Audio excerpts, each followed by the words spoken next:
Well, I guess KKQ along with Vicky, KGKY, and Roger. KO4QMM in Umatilla, Florida. Will be your net control stations this evening for the East Coast Reflector Tech Net. Number 661 on this February 17th of 2026. Our text line tonight, as always, 716-317-9050. We don't get a lot of text check-ins off of the tech net, 60-some every a little different net, but you text in at any time, 716-317-9050. After we get done with the questions tonight, Roger will be working the first list of text check-ins, and he will do radio check-ins, and we'll alternate back and forth, or however that happens to work out tonight. Got a couple of quick announcements. Tomorrow night on the East Coast Reflector is our open mic night. Open mic night at 8 o'clock, so come support the net. Always interesting to see who the open mic team has up for the evening. Always two net controllers. Proves to be a very fun night. On Thursday night, Ask an Elmer, Be an Elmer. I can't stress that enough. Come join us at 8 o'clock in the East Coast Reflector Zoom room. We have so many new amateurs, and we get so very few new amateurs that come in the Ask an Elmer, Be an Elmer Zoom room on the first and third Thursday night of each month. We need to get the newer amateurs in and get some basic novice questions. And of course, the older guys as well, guys and gals, and we get a lot of gals in as well, which is really, really nice. We have a nice mix. So that's Thursday night, this week Thursday, because we'll come join us 8 o'clock East Coast time in the Zoom room. Our question tonight, I actually stole it off of our Facebook account, and I don't know the young lady that posted the question on Facebook a couple of days ago. What's the most interesting ham radio related thing you've done? What's the most interesting ham-related thing you have done? We've all done a lot of things in amateur radio, but what's the most interesting? So think about that when Roger gets to you tonight, or when I get to you. You can tell us, what is the most interesting thing you've done in amateur radio?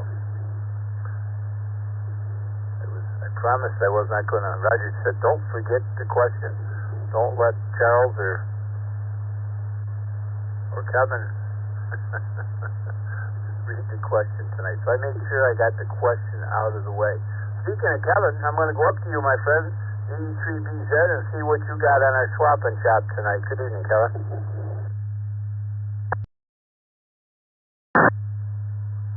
Oh, good evening, Dick, and everyone on the net. This is E3BZ, Kevin, in Victoria Harbour, Ontario, with tonight's swap and shop section of the Tech Net. I have a couple items this evening, starting off with Danny, KK5XU in Conroe, Texas. Danny has a few items for sale, starting with an ACOM 1000 amplifier. It works great. He will send videos if you want. And let's see. Send videos of it putting out above 1,000 watts, but he's only run it on 900 watts. He also has an Elecraft KPA 500 and a KAT 500. Again, in great working condition, can provide videos and pictures. And he also has a Dentron MLA 2500 for sale. Again, in a great working order. So if you're interested in any of these and want to contact Danny by email, he is good on shores. That is KK5 X-ray uniform. And our second listing is from Tim and 2TIM in Fond du Lac, Wisconsin. Tim is selling a ICOM ID52A D-Star handheld transceiver in excellent condition, adult-owned, and from a non-smoking environment.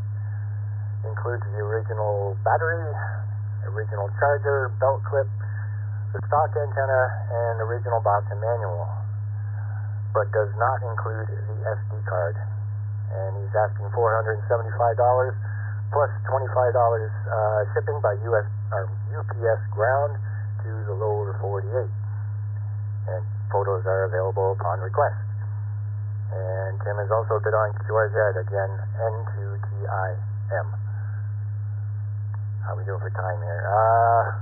Question of the night. I don't know. Most interesting thing. I guess just recently our club did Winter Field Day for the first time. That was quite interesting.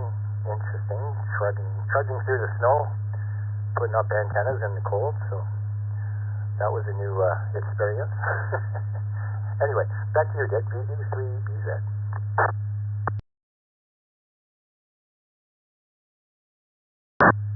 Well, you know what they say, Kevin? You cannot ever put a good antenna up in a nice day. The poorer the weather, the better the antenna works. That's an old philosophy. So you might have had a good field day. Thank you, Kevin. Thanks for all you do for ECR. Charles is with us tonight, and he wrote me earlier and said he's going to talk tonight about what's a radio and antenna for a new ham. I guess it's very basic. If you're a new ham, what would he recommend for an antenna and for a radio? So over to you, Charles. Good evening to you, and happy birthday. Yesterday was Charles's 39th birthday. I understand his wife took him out for pasta, I think it was. So if you've recovered and not into a pasta coma, good evening, Charles. Good evening, Dick, and everyone on the Tech Net, and thank you to you and Roger for herding cats. Vicky for logging as usual. And thank you for the birthday wishes. Yeah, it was very nice. Other than the fact I ate way too much lasagna, it was great.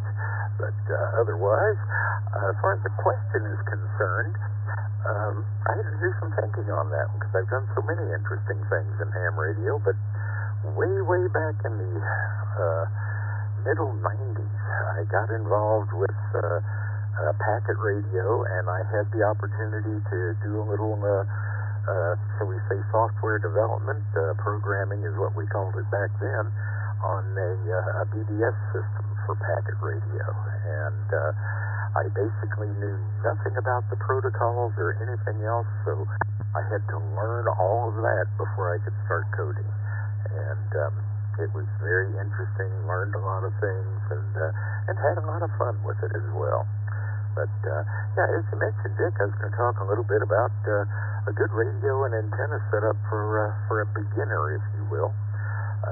Seems like here on the ECR, the team members, net control, and control operator for the ECR, we get asked this question a lot. You know, what radio can I use and do the best with? And I think almost uniformly, most of the ECR team members will advise new users against getting a handheld because they are so very limited as to what they can do. But it is very tempting to grab that $50 radio and rubber duck off of Amazon or eBay or AliExpress or where have you, and get on the air with it. But that might not be your best choice. Might not be very cost effective. Let me reset here.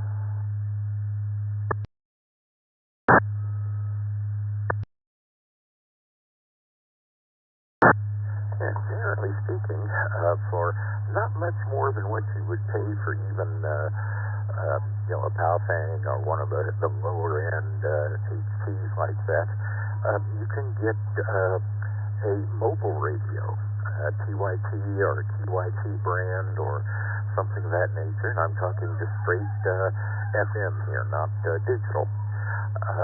And the mobile radio is going to have typically anywhere from 5 to 10 more or times more power than an HT will have, which is going to get you into many more repeaters. And by the same token, even a simple, as we talked about a few weeks ago, a simple quarter wave SO-239 ground plane mounted outside is going to outperform the best possible rubber duck that you can put on an HT.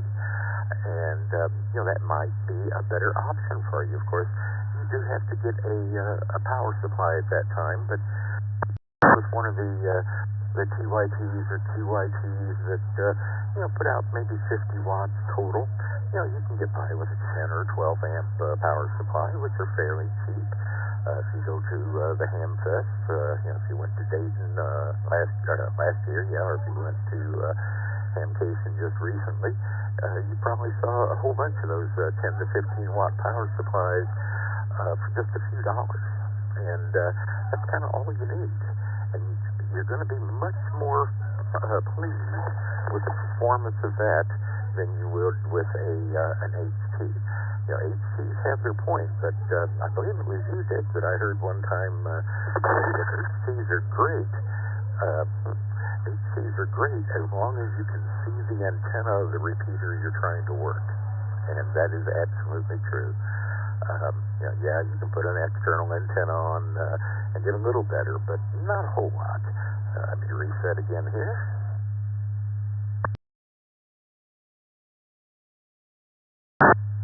Alrighty, but if you're new to ham radio, maybe you're just kind of fooling around right now with getting into the ECR via Echolink or something similar to that, and maybe you don't even have radio yet.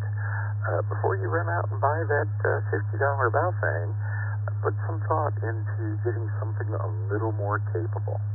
And yes, you can spend a whole bunch of money on a mobile radio, but you don't have to. I've got a bunch of TYTs and QYTs around here that work perfectly well. They're very nice little radios, and I think the most expensive one is the TYT TH9800, which is the quad band version. And I think I paid about $215, maybe $220 for that. And it can do 65 watts on everything but 440, and it does 50 watts there. So you can get a whole lot more radio for your dollar than you can with an HT, regardless of the price. Now, if we start talking about digital, it's a whole new ballgame. But even in general terms, you're probably going to be better off with a mobile than you will with a handheld, even on the digital modes. So let me pass this back over to you, Dick. Again, thank you, everyone. Have a great evening, and I'll be around here for a while. This is KC6, UFM, back to net control.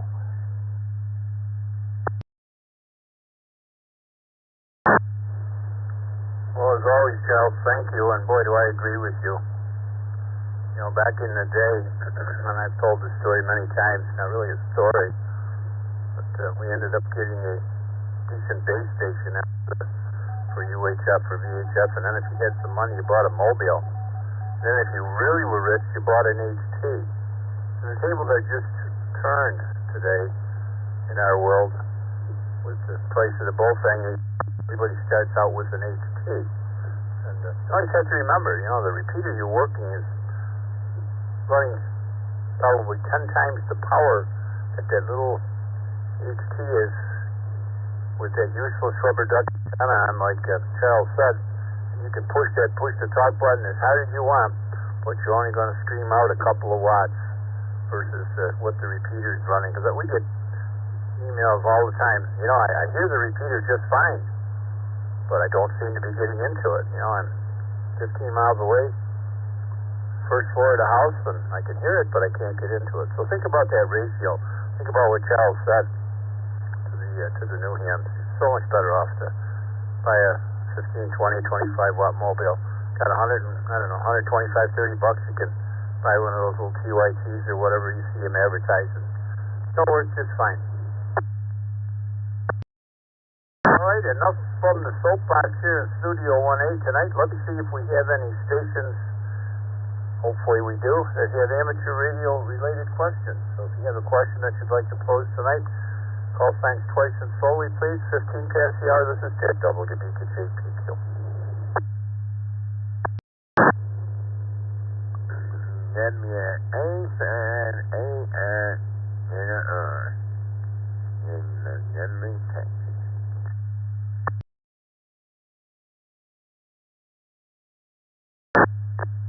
Kilo Sierra 3 X-ray in Philadelphia, Pennsylvania.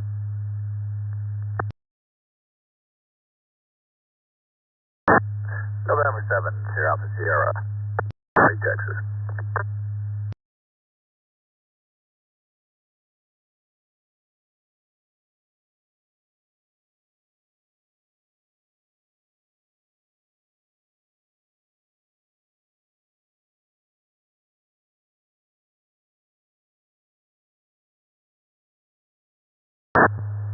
Heard you come on the Usenet. Wish you, Vicky, happy Valentine's Day. It was nice to hear you. And we got KS3X with us tonight. Looks like you're new to this net. Who are you, Charlie? WA2AIR. Good evening, my friend. Trust you've been well.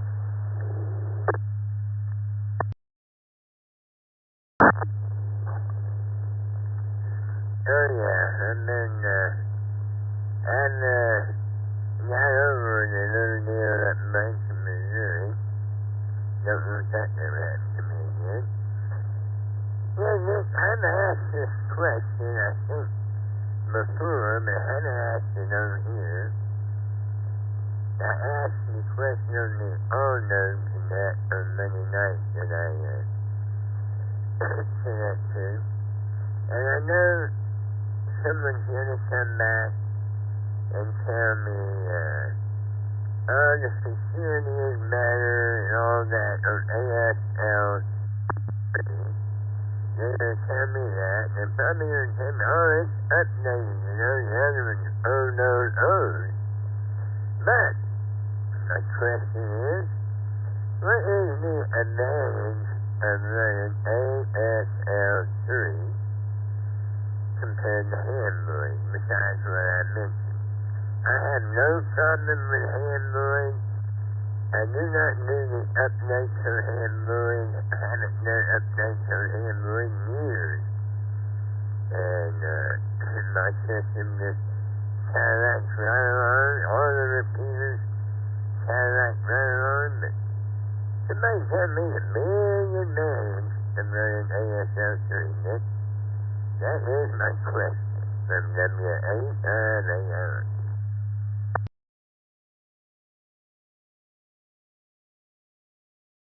Hi, Charlie.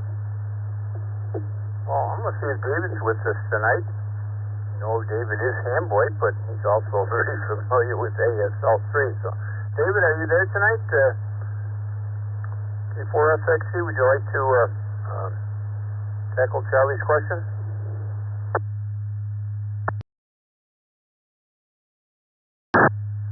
Yeah, WV2JPQ, and that's K4FXC.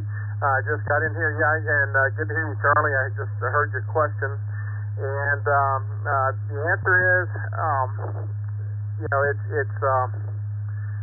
it's all, it's hard to say. It's all political, basically. There are, yes, ASL3 is running in a modern version of Asterisk and everything else. Does it get you anything really over what the older versions of Asterisk get you? Quite frankly, for all-star use, really no. I mean, this is obviously coming from my opinion from Hamboy, but there are no security concerns to have to worry about. I mean, there no as long as you're running, there have been some updates like for Supermon and other things, but I think you're running a different version of Supermon. But the answer is that Hamboy and all still work fine. They don't have any known exploitable vulnerabilities. That if they are, there have been a few and they got fixed promptly. But so just like I say, it's some folks want to run the latest Asterisk software, and if they do, then certainly there's ASL3 and it's the latest Asterisk software. Like I say, it's kind of like which do you like, a Ferrari, a Maserati, or a Porsche? Or do you like a Porsche 356 as the classic version? Kind of to take your choice. K4FXC.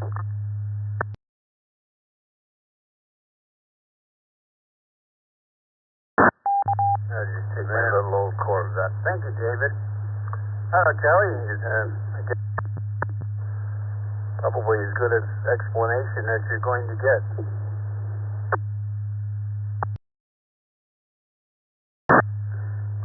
Yeah, and all I can say is Android is done good by me. It works. It's rock solid. I don't have to worry about security too much. I mean, I'm running VPNs on everything I've got, but alright, I'm gonna stick with the Volkswagen. I'm gonna stick with Android, and that's it. Good to hear you, Nick, as always, and I don't know if I'm going to ham tasting over in Florida this year or not, but if I do, I'll definitely look you up. Sorry over with my last second. Anyway, catch you later, Nick, from W858 and on.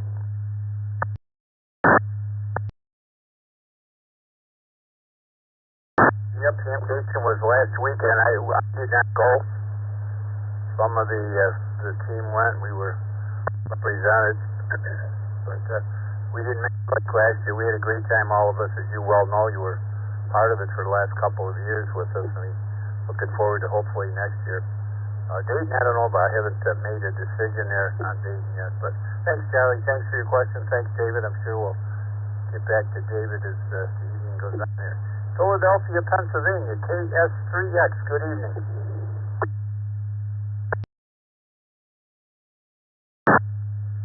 And good evening to you as well, sir. My name is Enoch, Echo November Oscar Charlie Hotel.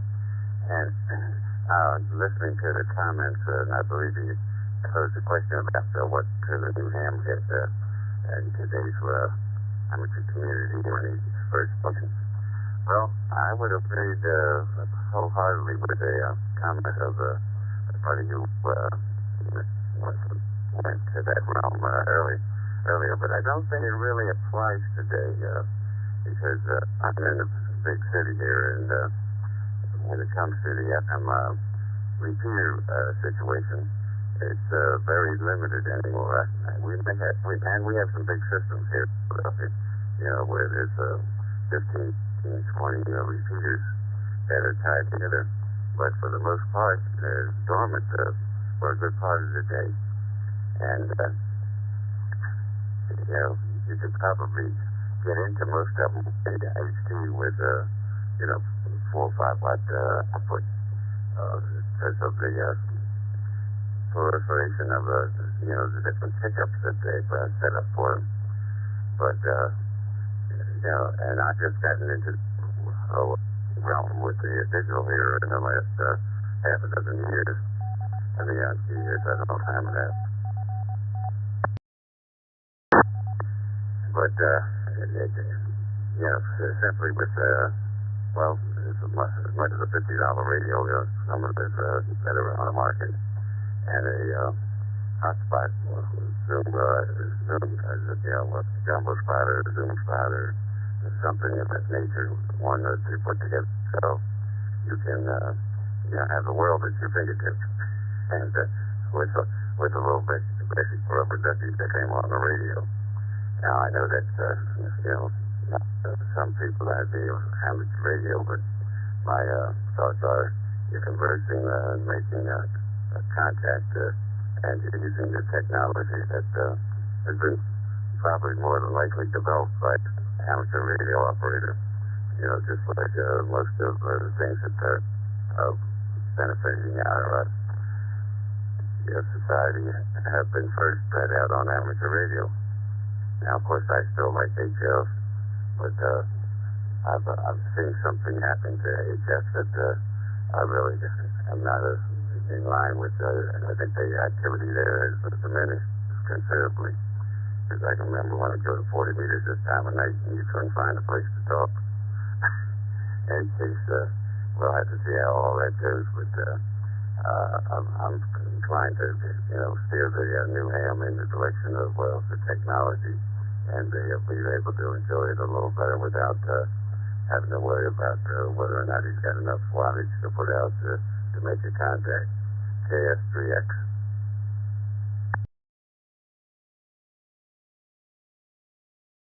All right. That was a good scenario there. Taking stations with amateur radio related questions.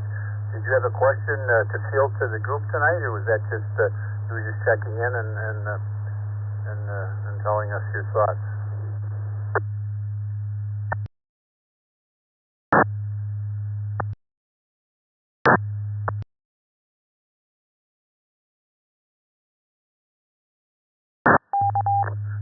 Oh, 26 something or other. I can't even remember the model number of it. But I've got the GIF in it, and I've got All-Star in it. And I wanted to put some EMR frequencies in, but I found there was only one place that you could actually do the radio ID. I've got the one for TGIF, but it wasn't able to put the one for DMR in it because it seems the radio only has that one capability over.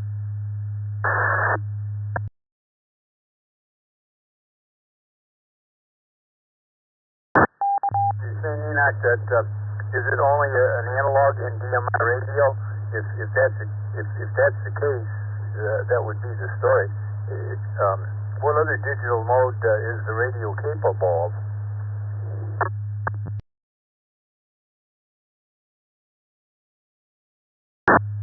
Well, it will do Brandmeister, but it won't do both TGI and Brandmeister at the same time.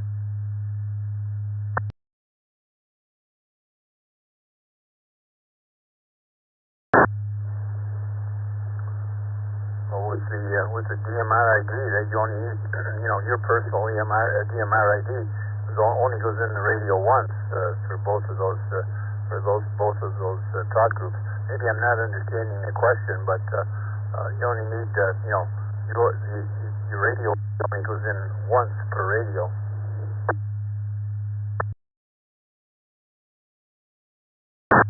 Well, when we set it up, we used a registration number that TGIF has, and I understand that on some of it on TGIF, there's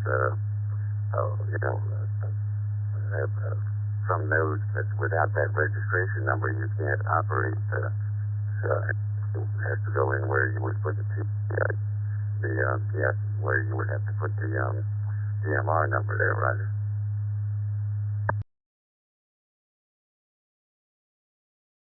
Put it up to the group. I don't know. I'm not a DMR hip DMR here, but I'm not big on DMR. I have Brandmeister here. We have a Brandmeister repeater in the area, and I basically use it for testing the bridge to ECR. I'm not a big DMR user, but anybody help Enoch out? Catch up on what he's talking about with TGIF.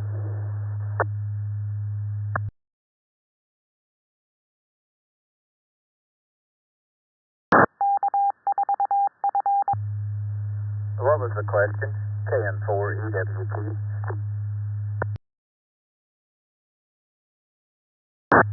Yes, KN4EWP.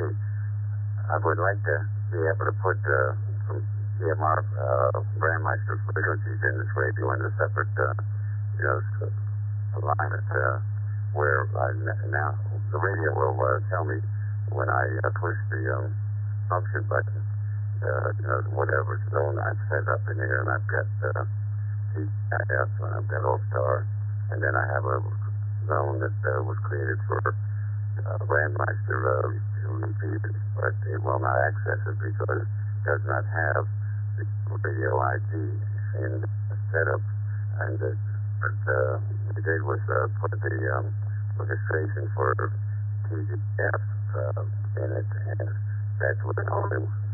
It would not allow us to put both Brandmeister and GIF registration in because it only had the one place where that could be done.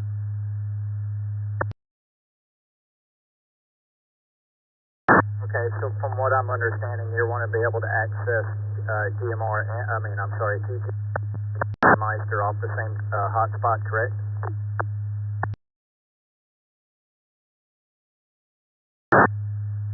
That's correct.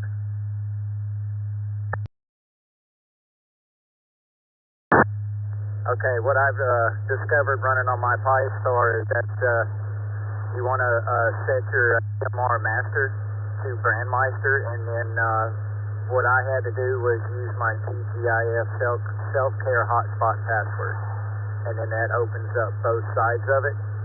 And then if I'm not mistaken, it's been a few months, but if I'm not mistaken, there's an extra 1 or 2 zero-character codes. You'll have to look that up. That goes in front of the TGIF number, or the end of the TGIF number, talk group ID that is, and that'll bypass Brandmeister.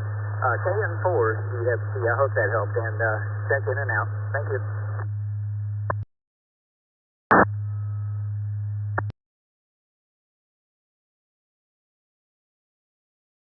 Thomas? Looked at information so far, and we'll look into that and see where we can get this onto that to be able to have both functions on this radio. Vector Net AS3X.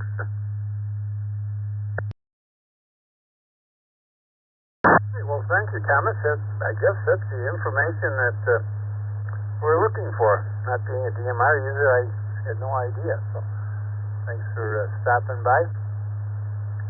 KN4EWT, we got you logged in here. Oh my God, I did look. Scott, another one from Montgomery, Texas, and Southern SAS. Good evening, Scott. This is WB2JPQ.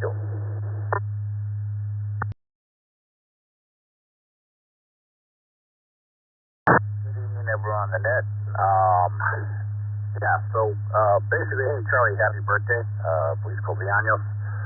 If I recall, the question was the most interesting thing on amateur radio. This would harken back to circa 2006 when I was in Southern California. I coordinated evacuation efforts for wildfires in the hills of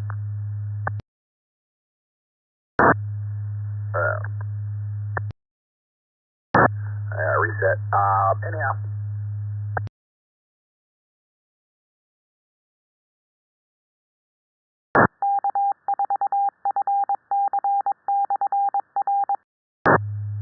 Scott, you kind of dropped out there. We got the answer to our question tonight, coordinated wildfires, but somewhere in there must be a question for us. Go ahead.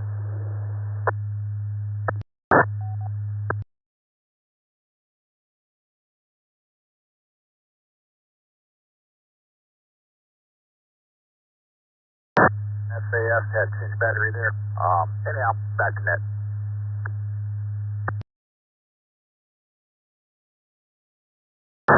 Yeah, Scott, we got your answer to our general question to everybody tonight, but did you have a question for us? That's taking stations with amateur radio related questions. Maybe you misunderstood. If you did, that's fine too.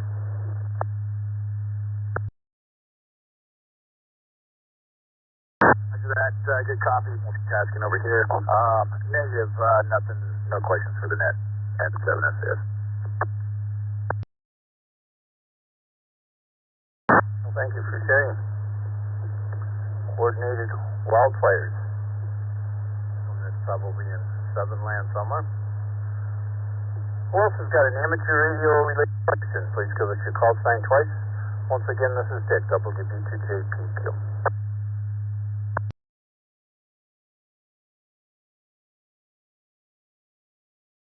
I got a question. KN4EWT.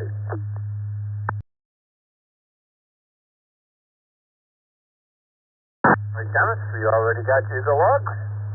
And our question to everybody tonight, which you probably have heard, I didn't ask those others, I kind of forgot about it. We got interested in their questions, but what was the most interesting ham radio related thing you've ever done? And if you want to answer ours, so we'll take one from you.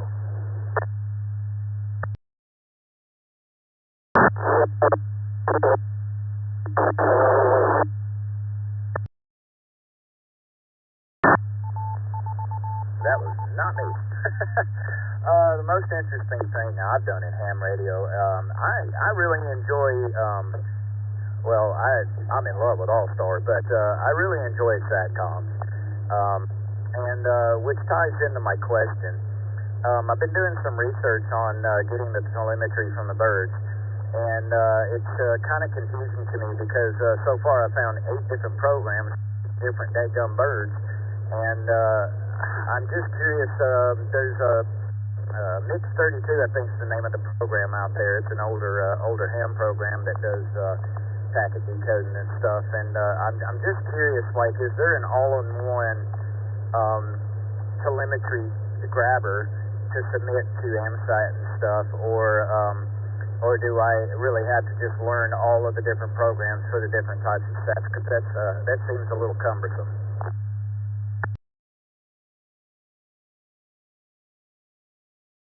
I like the word grabber. We'll see if we can find an answer for you, Thomas. Anybody, any of our satellite people out there like to answer the question tonight?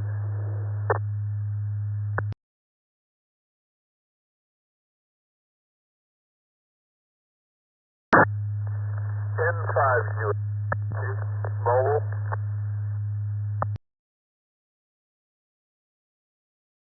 Hey, hi, Angelo. N5UXT. Good evening. Go right ahead, sir.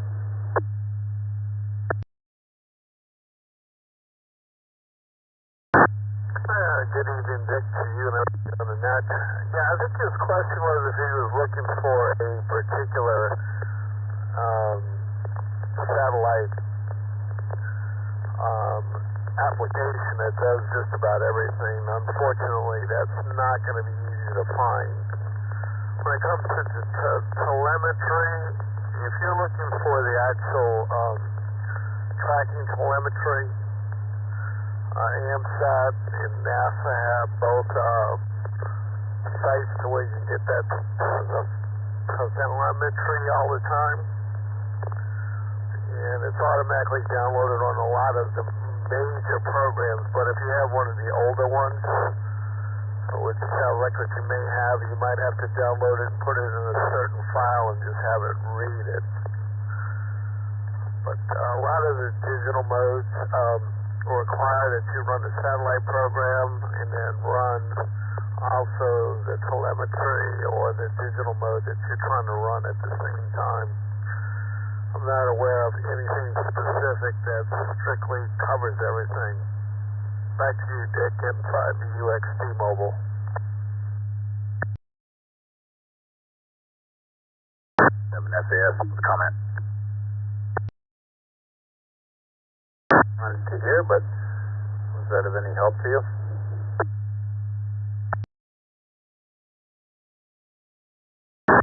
Yeah, a little bit. I get my standard tracking telemetries automatically downloaded to my sat tracking programs, but like for instance, you got the Fun Cube, and they have their own special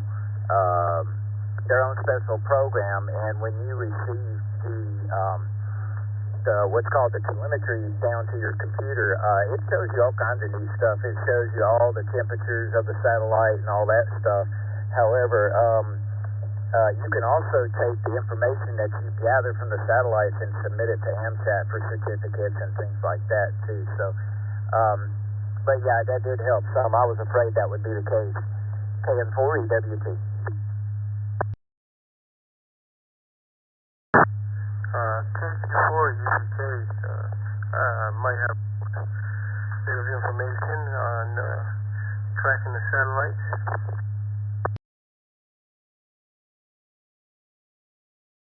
It's not tracking them, Chris, but go ahead. It's there one grab all package, and I guess the consensus is no, that there's not, but go ahead with your comment, please.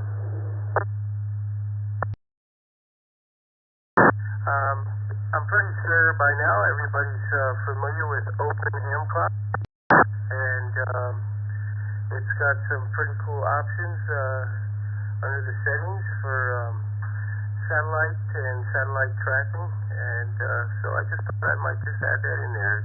It's something new they just added, and that's Open Ham Clock.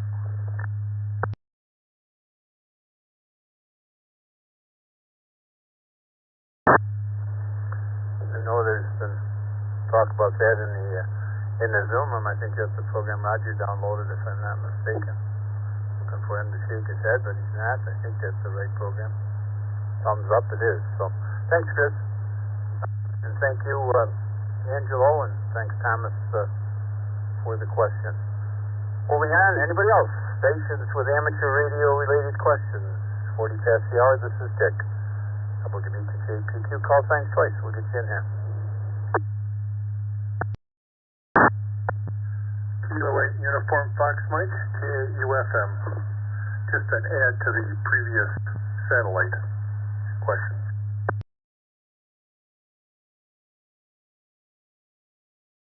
I guess I should have asked if there was any more comments. Go ahead. Good evening again. No worries, no worries. Hey, so there's a group out there called Tiny GS, TINYGS. If you search for that, it's a satellite tracking application that allows you to pull down all the telemetry with all the satellites that are in your area. And if you build an eggnog antenna, you tend to get very good coverage. Ham Radio Crash Course had a recent YouTube video on it, but it's one of these nice little weekend builds with that is easy to put together and easy to build. But so search the internet for Tiny GS, TINYGS, and I think that's what you're looking for. KUFM, back to net.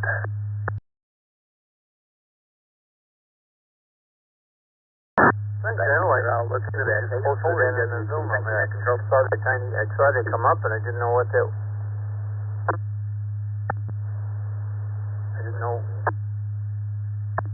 I'm sorry, I didn't know what that was. So, thanks, Randall, and thanks everybody for the questions and the comments. Who else do we have with amateur radio-related questions? Call sign twice, please.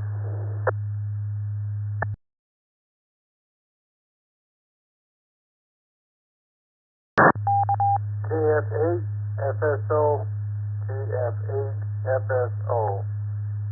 I haven't done any HF stuff yet, and I'm wondering when you make a DX contact through HF, how do you get English-speaking contacts?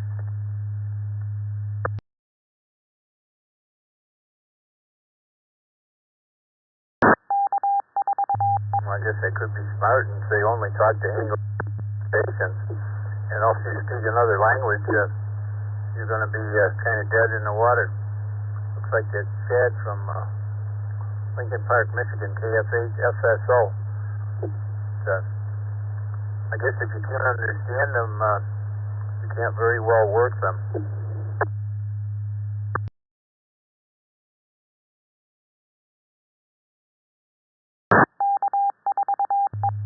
So in a situation where you're contesting, is most of that done in English? I haven't done any of that yet. I'm a new AM.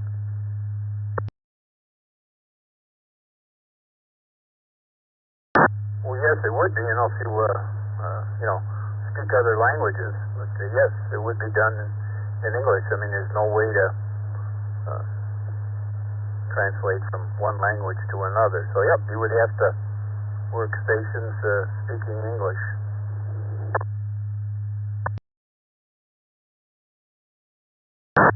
Comment.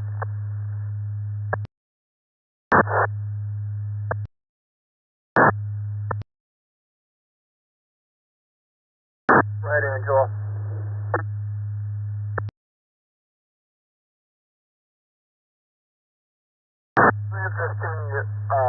It's kind of interesting you brought this up. I usually record those conversations and I play it back through AI instead of translation. I know it sounds kind of stupid, but it seems to work. Over.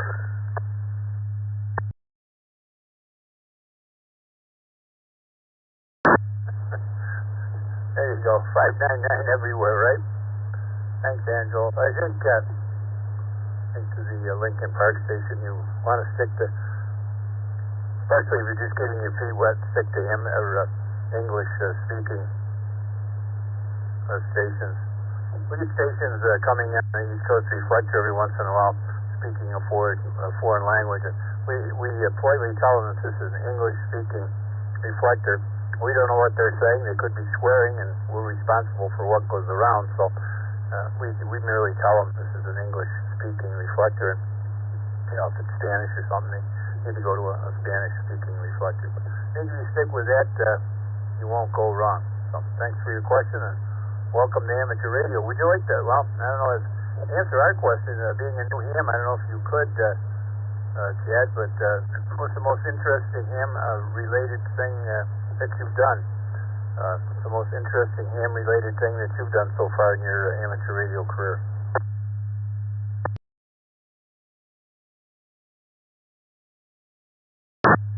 Well, I know I kind of jumped into the net kind of out of place, so first of all, I apologize for that.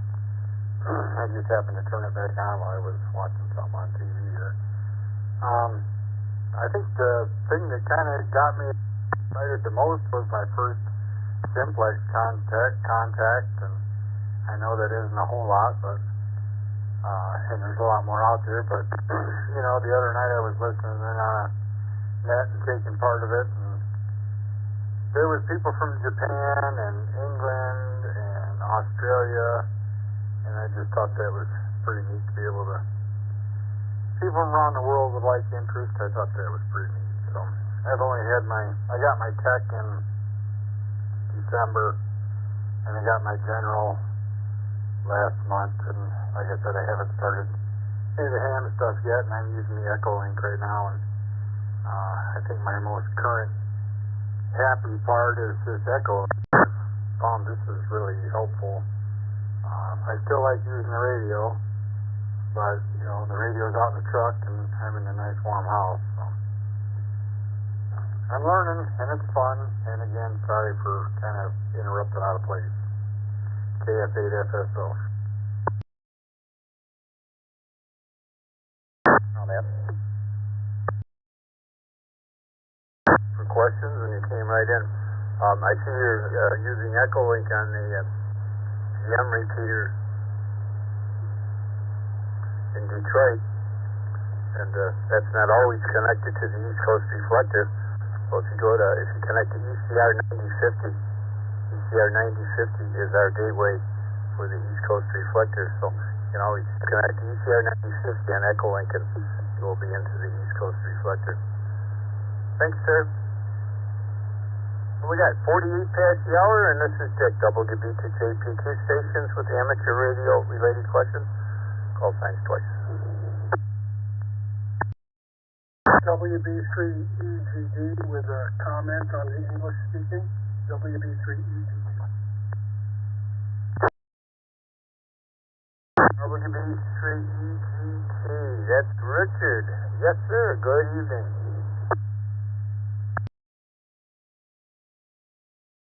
So good evening, Dick and the net. That was a great question and of interest to me.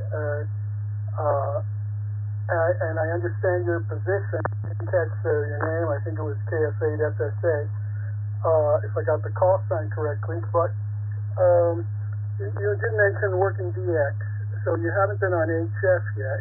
And I'll assume you're thinking about simply single sideband phone contacts on the HF bands. And if you're calling CQDX, you can expect English speakers and non-English speakers to return your call. But generally, if they're non-English speakers and they hear that you are an English speaker, most of them are conversant enough in English to give you the bare essentials of your work in English, and usually everyone is very polite, and you can be polite right back to them and go on to the next station. If they're calling CQDX and you want to answer them, well, the same applies. Usually it's brief. They could be English speakers, or they could be speaking a foreign language to you, but and speaking English, however, with an accent that might be hard to decipher. But you work that out. but you did mention contesting, and usually in contesting you are just exchanging the bare essentials, and the numbers are usually given in English. Like I said, I'm assuming you're talking about a phone and not CW. And it all follows a format, serial number, your name, whatever. You can always get by. But back in the day, there were English-speaking hams, and still now, who were prided themselves, and I think they should, in being able to know a little bit of the language of a lot of different countries, at least enough to say hello in their language. And there are sites where you can look up on Google to find out the ham radio phrases most used in other languages. So that's my advice. Not to worry. It'll all work out. WB3EGD back to net control. Get ready. We will be connecting to the East Coast Reflector Tech Swap Net right here on the South Coast Reflector in 10 minutes.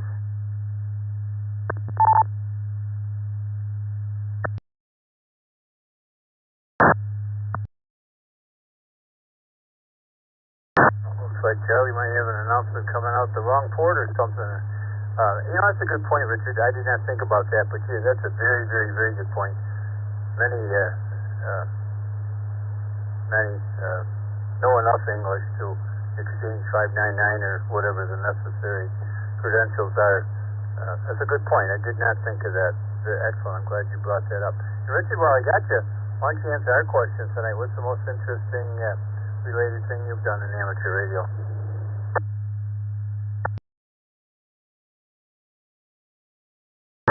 Well, that puts me on the spot. I was thinking of the question, but I didn't really come up with a good answer, so I'm going to use my fallback answer on what excited me the most in ham radio. That was when I was a novice using CW and with my 75-watt transmitter, and somehow I managed with my low-flying dipole antenna to get an answer in New Zealand, and that kind of stands out after I don't want to tell you how many decades, as being pretty exciting, even though I've done a lot of more interesting things since then. You didn't ask me what was the most exciting, but that was it. WB3EGD.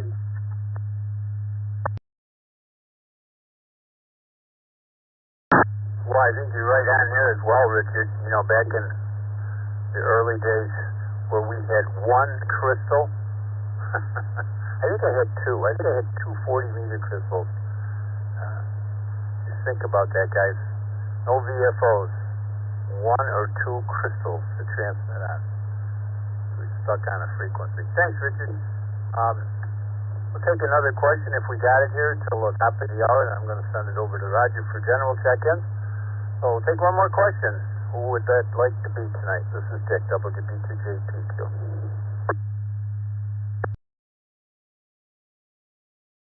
For Golf 1 November Yankee Sarah with a comment on that last question.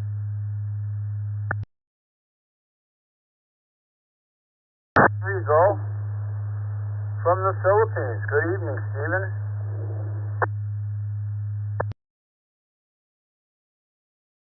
Thank you, Dick, WB2JPQ. This is for Golf 1 November Yankee Sarah from the Philippines. Good Wednesday morning from here. I would like to comment on that last question that you got, especially about CQDX. For me, I haven't experienced calling CQDX on shortwave, but mostly when there are net calls on other languages such as Spanish and Latin American, I do have lots of ham friends here in my homeland who are well versed in speaking Spanish. So if I were the one who asked the question on English speaking, well, I agree with the last ham that said some of those from Latin America or elsewhere are very well versed in English. But if you want to learn a little bit of the ropes when it comes to their language, such as Spanish, there are maybe some language training apps that you would like to try, especially Duolingo, or maybe you could also try and searching for those code words for all those amateur code languages that the Spanish or maybe the other language that the shortwave person with CQDX would come in handy. Anyway, let me reset first and I'll answer the question of the TechNet. Hold on, let me reset. Okay, fellow hams, we will be connecting to the East Coast for their tech swap net in 5 minutes.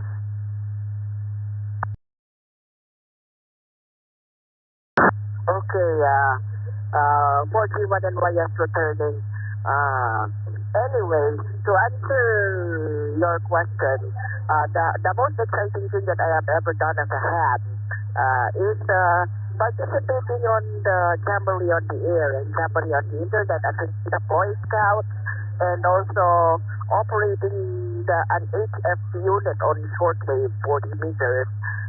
That is the best thing so far that I've ever experienced in this hobby. But I'm very sure down the road that I would get an HF unit of my own and then start doing CQDX, just like how the gentleman is trying to do with his efforts and encountering people from other countries who are kind of well versed in English and their native languages. 73 from the Philippines, 4 November Yankee Sierra, sending it back to WDTKPQ.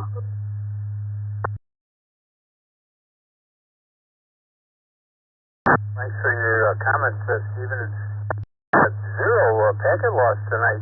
It's the best we've ever heard you. You know, usually in the morning brews and when you check in here, you've got a lot of packet loss, but you're really good. Well, this morning for you, a night for us. So thanks for your comments. They're appreciated. All right, folks, I'm going to top of the hour here almost within a couple of minutes. I'm going to send it over to Roger, and he's going to take text check-ins here tonight. Thank you, Vicky, KEPKY, as always, for logging. And over to you, Roger. And like I said, guys and gals, don't forget to join us on Asking Elmer, Being Elmer on Thursday night at 8 o'clock in the East Coast Reflector Zoom room. A lot of these questions and other questions, of course, could really be discussed at great length in there. So come join us. Over to you, Raj. Good evening, everybody. This is Dick, WBTJPQ.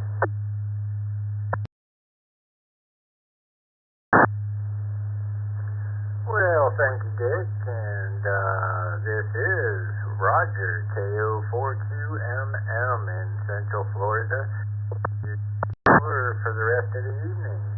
And this is the East Coast Reflector Tuesday Night Tech Net. Always here on Tuesday nights, 8 o'clock. Come with your questions and have a little bit of fun with us. Not a lot of text check-ins, so I might as well go through those and ask for, and then I'll ask for some general check-ins. Let's start at the bottom here. W2RBC, Randy, West Seneca, New York. W2AJR, Andy, Cheektowaga, New York. And K8BYU, Roy, Blaisdell, New York. K6AAN, Mike, Valley Springs, California. KK4SED, Les, Claremont, Florida. WA2GUS, Joel, Buffalo, New York. KD2JPP, Bob, Gallatin, Tennessee. Okay, in 1 minute we will connect to the East Coast for a tech net.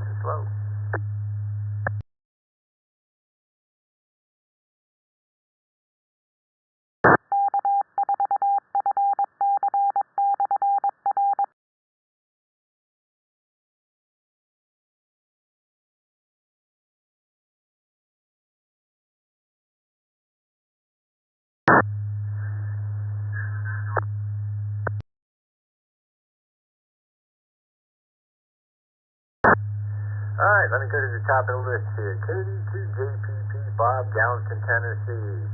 good evening, and what's the most interesting ham-related thing you've done?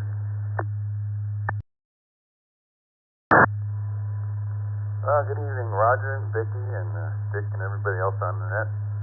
Well, with this one, I actually can't think of anything. I really can't. I mean, other than my regular day-to-day use of the radio down here in Tennessee. So, that's that. I'll say thank you, Roger, for doing the net, and I hope everybody has stay safe. Back to net control.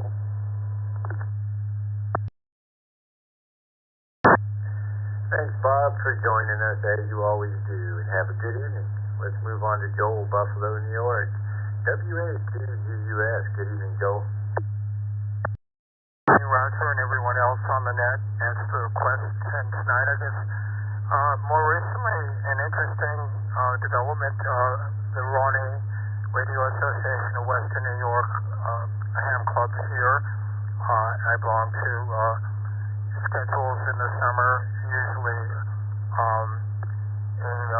sort of a ham fest aboard the USS Little Rock, a cruiser at the Naval Park here, and broadcast with other ships that are mothballed, I guess, like the USS Medway, and operating up there remind me of my past in the Navy, and it's so interesting and well done.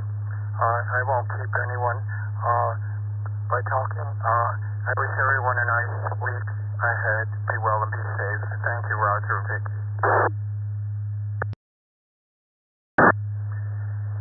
Take your time, Joel. We're in no big rush and not a pile up tonight. Thanks for joining us, and I find it interesting talking to people on those ships and stuff. I've got quite a few contacts like that. So thanks again for joining us, and let's move on to Les, Claremont, Florida. KK4SED. Good evening, Les.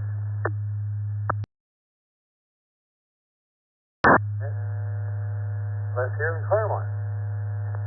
It goes back a long way, but I think the most interesting thing that happened is when I built my first radio. You know, I was with the Civil Air Patrol then, and a group of us had to put one together, and to see it play, that was a great thing.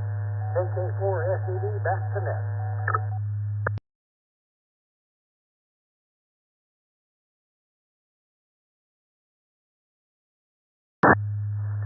Thanks for joining us, Les. And yeah, my most interesting ham-related thing, I guess lately, it seems like it changes every month. I'm always finding something else interesting. I'm doing some live YouTube stuff, and I've been really having a lot of fun with that. But I got to make a flight list of things I got to do before I get on there. So got to make sure everything's right. Let's move on to Mike, Valley Springs, California, K6AAN. Good evening, Mike.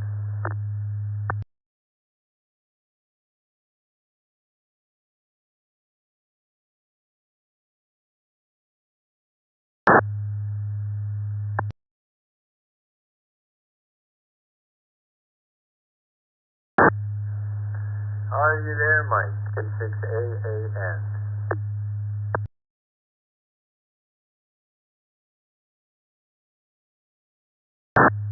Well, maybe he'll come back when we call for some general check-in. Let's move on to my buddy Roy, Blaisdell, New York. KABYU. Good evening, Roy. And what's the most interesting ham-related thing you've done?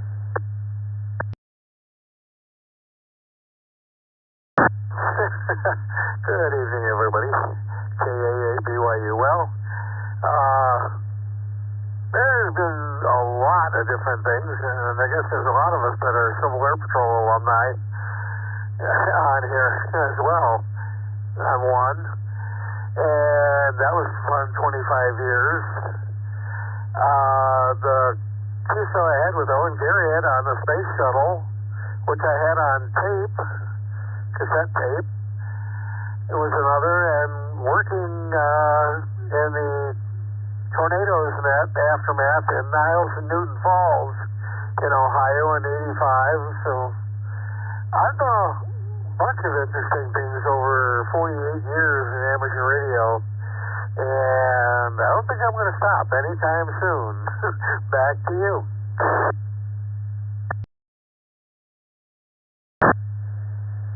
right, it's just perfecting what we've got. Thanks for joining us, Roy, and you have a wonderful evening. Let's move on to Andy in Cheektowaga, New York. W2AJR. Good evening, Andy.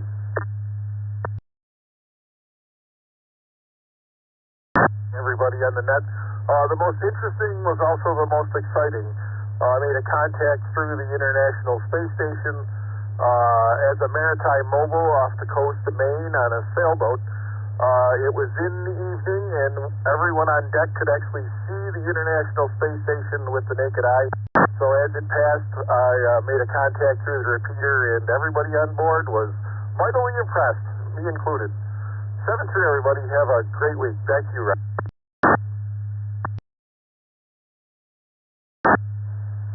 Wow, that's a double whammy there. Pretty cool, Andy. Thanks for sharing that with us.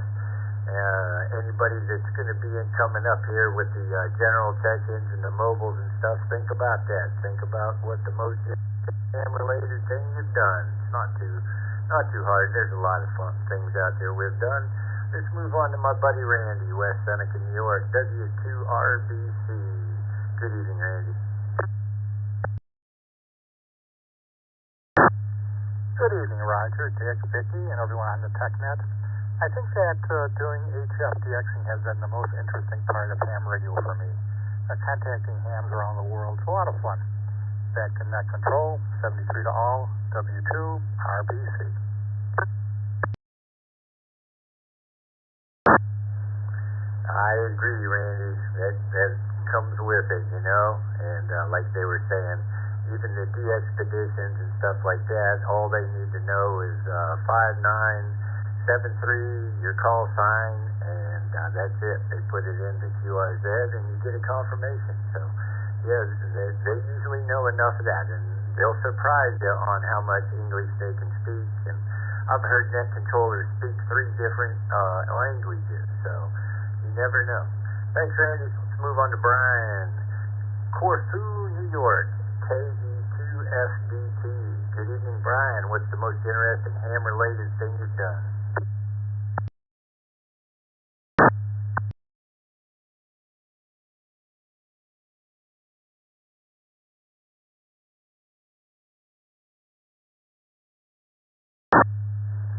Was Brian a drive-by? KE2FBH. You there? Yep, can you hear me now? I think I am. Technical finger. Anyways, I was my local club tonight. We've been doing a all-star node class, Raspberry Pi. So I built and done everything but audio configuration. Put it in a portable case so I home in my camping with me. So that's been the most interesting. Been a ham for about a year now, and really.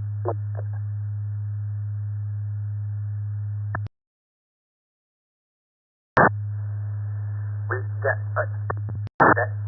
got a little packet lost. Thanks for joining us, Brian.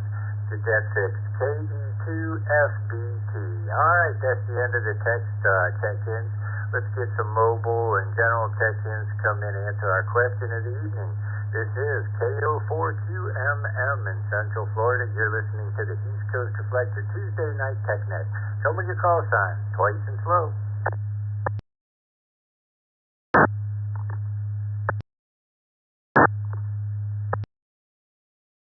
K2CMT, Kilo 2, Charlie Mike Tango.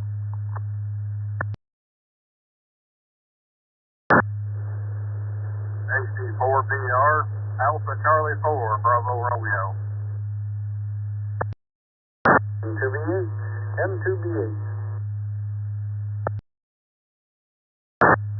K5VPW, K5 Victor Papa Whiskey. Romeo Whiskey, November, Huntsville, Alabama, Kevin.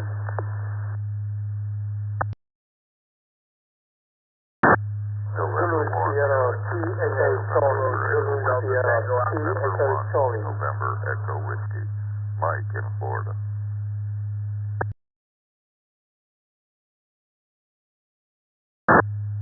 November 1, Whiskey Echo Bravo, N1 WEB.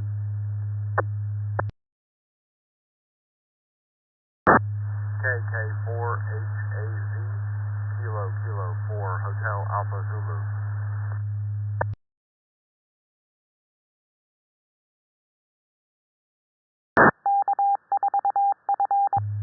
K7 FPS, K7 FPS.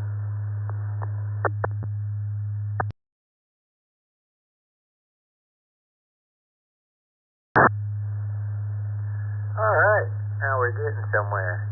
Give Vicky something to do. Thank you, Vicky. KEABKY. For a little while, she was in there sharpening her fingernails, waiting for something to do. Bottom of the list up. K7 FPS, Fred, Reno, Nevada. KK4HAZ, John, Hawthorne, Florida. N1 WEB, Webb, Colorville, Tennessee. ZS2EC, Tom, Port Elizabeth, Cape, South Africa. N1 NEW, Mike, Pembroke Pines, Florida. WQEM, Chuck, Lancaster, New York. KT4RWN, Kevin, Huntsville, Alabama. K5VPW, Jim, San Antonio, Texas. N2BH, Bill, Palmyra, New York. AC4BR, Brian, Monticello, Kentucky. Mobile, we'll be right back to you there, Brian. And top of the list, Mike, DeBerry, Florida. K2CMT. Thanks, Mike. It just took you to prime the pump there. But I got to go to Brian first, so hang on. Good evening, Brian.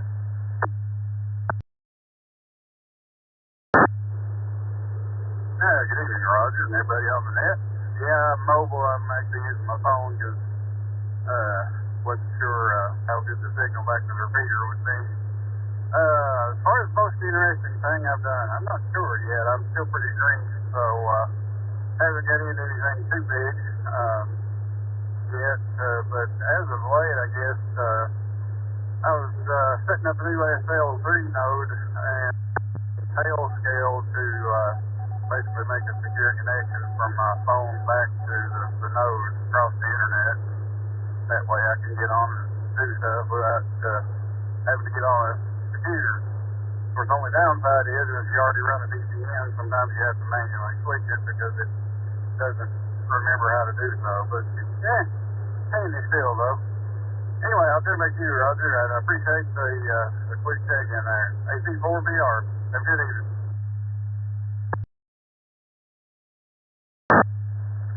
You got it, Brian, and those nodes are pretty cool, and thanks for joining us this evening. You sound great. All right, let's move on to my neighbor, my buddy, Mike, K2CMT. Good evening, Mike.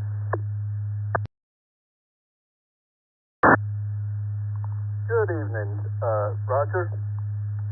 I'm going to get the question out of the way first. I think probably the fact that I've been a ham for 10 years, and it took me 9.5 of those years in the 2-meter range. But this last 6 months has been the most exciting, working at HF and playing with antennas.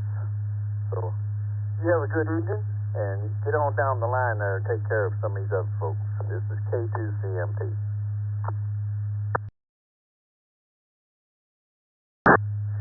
You got it, Mike, and welcome to the club. Love them antennas. All right, good evening, Bill from Palmyra, New York, N2BH, one of our team members here at ECR. Good evening, Roger, Vicky, everybody.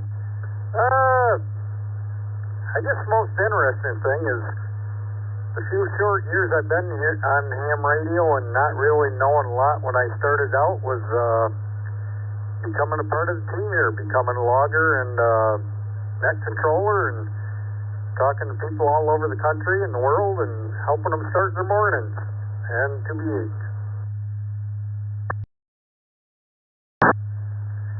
And you do a great job, Bill. Thank you for that. And yeah, there's so many things, like I was saying. Going to the first hamcation.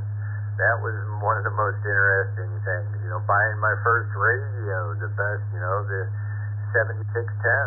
And it goes on and on. Matters what month it is, I guess. Thanks, Bill. Let's move on to Jim, Texas, K5VPW. Good evening, Jim.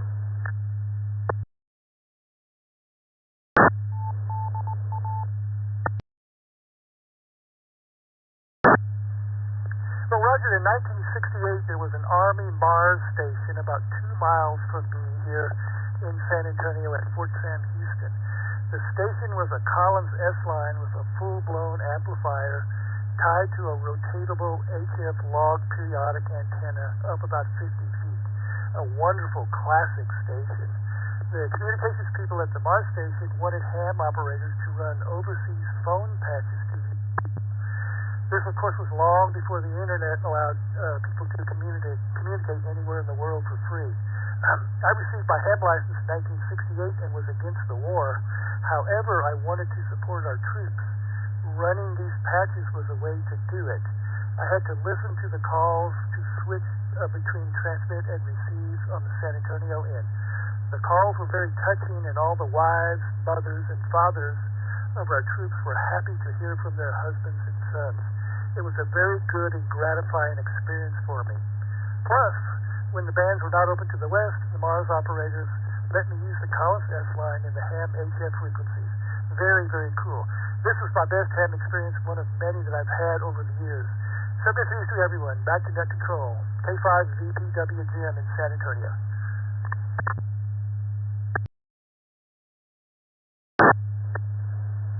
Wow, cool story, Jim, and thank you for that. Have a great evening. Thanks for joining us. Let's move on to Kevin, Huntsville, Alabama, KQ4RWN. Good evening, Kevin, and what's the most interesting ham-related thing you've done, my friend? Hey, net control and the rest of net. I've had my general license since 2024 when I got it at the Huntsville Ham Fest.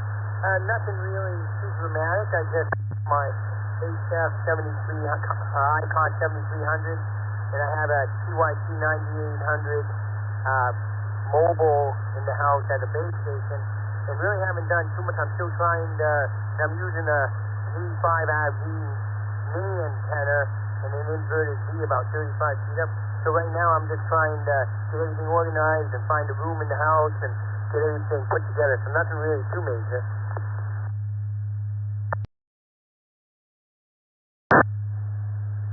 No, not too major, but fun nonetheless. And thanks for joining us, Kevin, and keep up the good work. Get that shack all ready.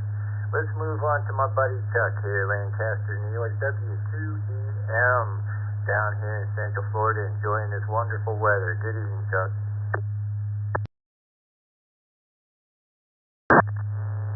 Good evening, Roger, and the rest of the Tech Net guys here. Thinking back, there's so many interesting things. It's hard to just pick one, but I'll go with station building. It's a constant, over the years, it's never ending. Just when you think you got things pretty well set, you buy a new radio, you buy a new antenna, you do this, you do that, you rip everything apart, and then you're all set. Until a couple months down the road, I got to change this, I got to change that. And I don't know how many times I've ripped apart and redid my setup, but I'll go with station building. So I'll turn it back to net. W2EM, Chuck in Lake Placid, Florida.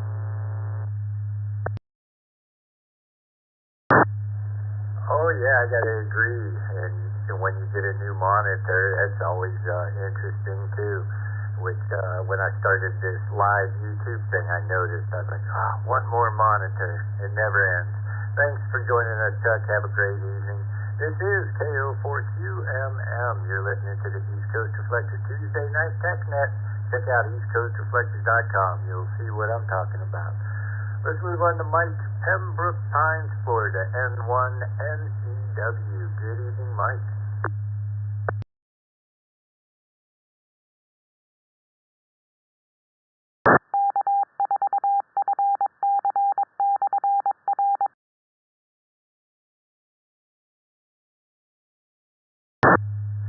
N1NEW. You there, Mike?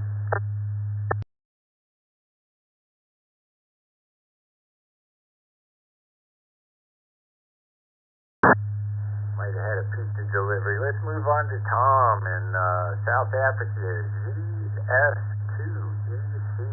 Good evening, Tom. What's the most interesting ham-related thing you've done, my friend?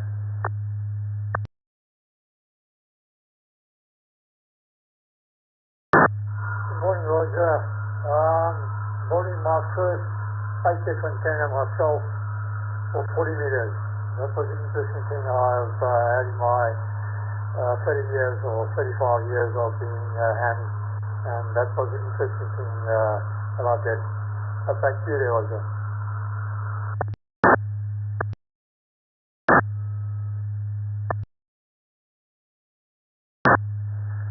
Thanks for joining us, Tom. You have a wonderful evening. Sounds good. Let's move on to Webb, Collierville, Tennessee, N1WEB. Good evening, Webb.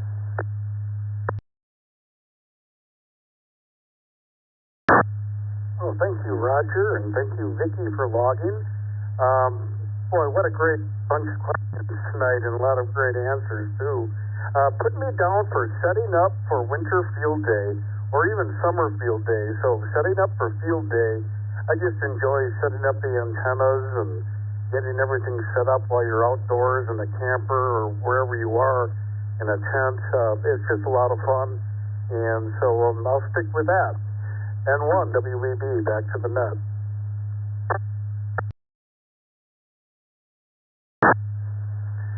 Yeah, I think I've heard a few of those this evening, and that does sound like fun. Have a great evening, Webb. Thanks for joining us as always. And John, Hawthorne, Florida, KK4HAZ. Good evening, John. Good evening, Net. KK4HAZ.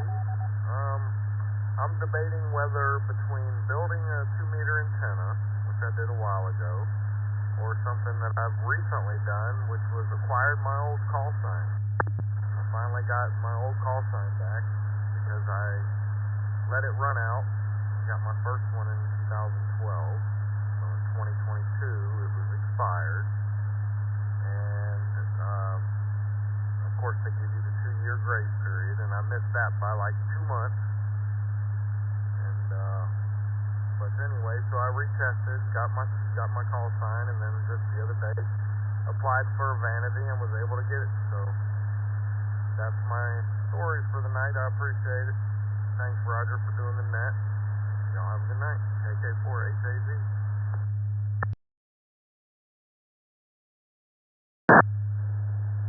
Thanks for joining us, John. And yeah, a lot of fun. Antenna building, unbuilding, putting them up, putting them down.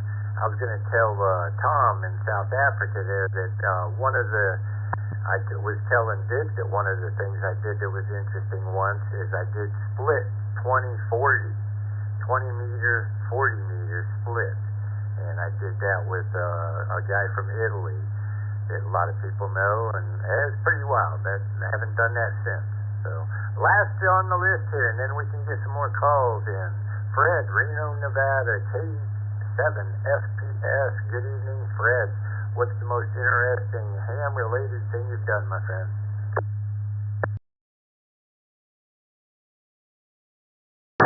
Hey, Roger, Vicki, and everyone on the net, retiring tomorrow.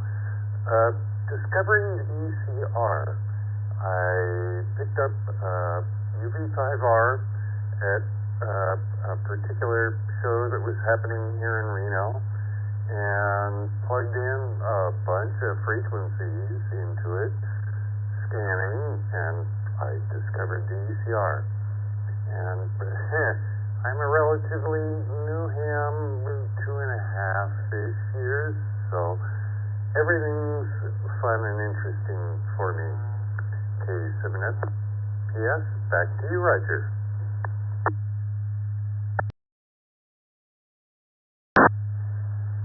Right. The most interesting thing for me 5 years ago was finding the ECR2, Fred. So there you go. Now I'm a couple hundred countries in SSB and having a ball still. All right, that's the end of that list. Anybody anywhere is welcome to get in here, join us. We got Vicki logging, KEAGKY, and myself, Roger, doing net control, KO4QMM in Central Florida. Come with your call sign, join us. Sierra Sierra, KA5GSS.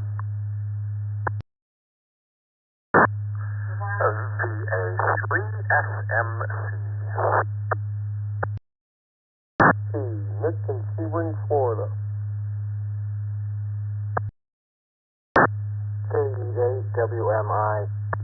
WMI from Ohio.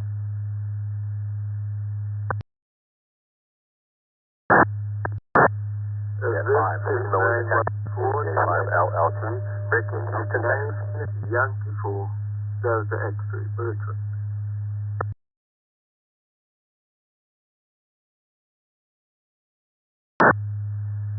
November 3, Tango Juliet Kilo, N3 TJJ, 10 in Pasadena, Maryland, in and out.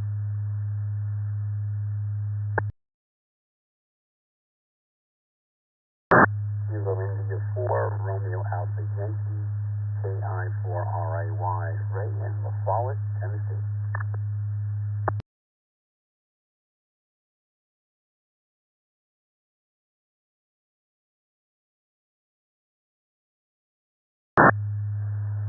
Alright, just ought to keep me busy for a little bit here. Bottom up, we got Ray, La Follette, Tennessee, KI4RAW, Tim, Pasadena, Maryland, 3TJK, Bertrand, Trinidad and Tobago, 9Y4DX, Richard, Houston, Texas, KJ5LLT, James, Perrysburg, Ohio, KD8WMI, Nick, Sebring, Florida, K4NHD, VA3SMC, Stephen, Brantford, Ontario, Canada, KA5GSS, Shane, top of the list, Leeds, Texas. And I forgot to say you were in and out there, Tim, Pasadena, Maryland. Have a great evening. Thanks for joining us. Shane, what's the most interesting ham-related thing you've done?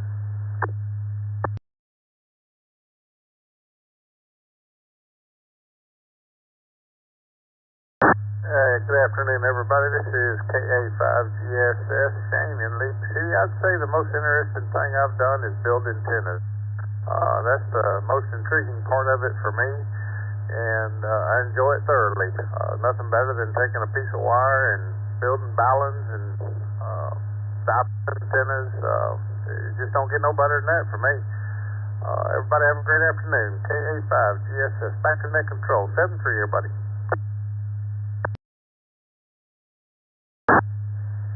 And I can hear it in the tone of your voice, Shane. Keep on playing with the hobby. Thanks for joining us this evening. Let's move on to Stephen in Brantford, Ontario, Canada, VA3SMC. Good evening, Stephen. Yes, good evening to everyone on the net. Yes, I guess the most interesting thing for me for ham radio would be attending field day in the summer. That's a lot of fun. Nothing else to report. It's about 10 degrees Celsius here right now, and we are supposed to get some rain and then ice rain into tomorrow, so things could get slippery. Back to net from VA3 SMC.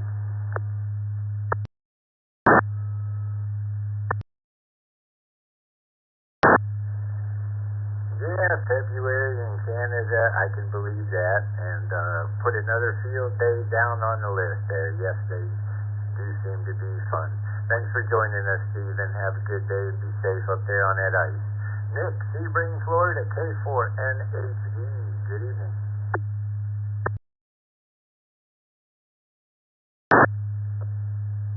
Well, good evening, everyone. Everybody sounds great tonight. A lot of great answers to the question. Well, it would have to be antennas for me. Building, working with antennas, probably the most enjoyable thing I've ever experienced in ham radio. Anyway, everybody have a great night. K4NHV.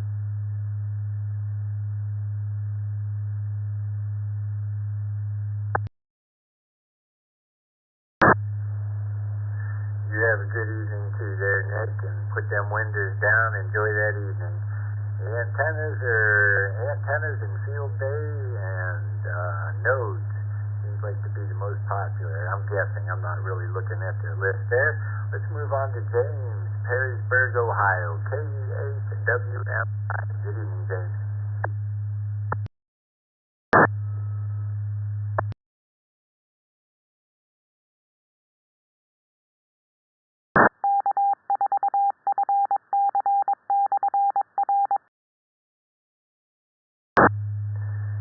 Roger James, KE8WMI. You still there? My excitement is making contacts around the world on D-Star and DMR. I've been at it for about 3 years, and it's a lot of fun.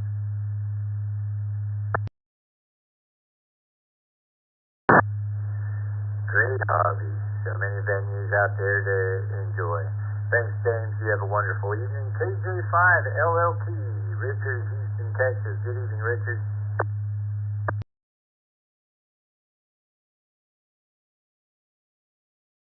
On the net. Well, I'm a pretty new ham. I think of great interest yet. I got my tech back in May, got general back in January. But it's interesting that you started talking up, or discussing the top of the net with HTs and upgrading. So I did start an HT because a friend of mine said, hey, if I send you this radio, will you get your license? And I did. But then back in late fall, I did get a mobile radio and made a little base station in the house. And it really did increase my wattage and my range. In fact, a repeater that I could not hit until I got that mobile. So it was interesting that you kind of told my story there. KJ5LLT, back to net control. Right? Maybe he'll entice you with a little better radio to go to extra. Thanks for joining us. Have a good evening. My buddy Bertrand from Trinidad and Tobago, 9Y4DX. What's the most interesting ham-related thing you've done, my friend?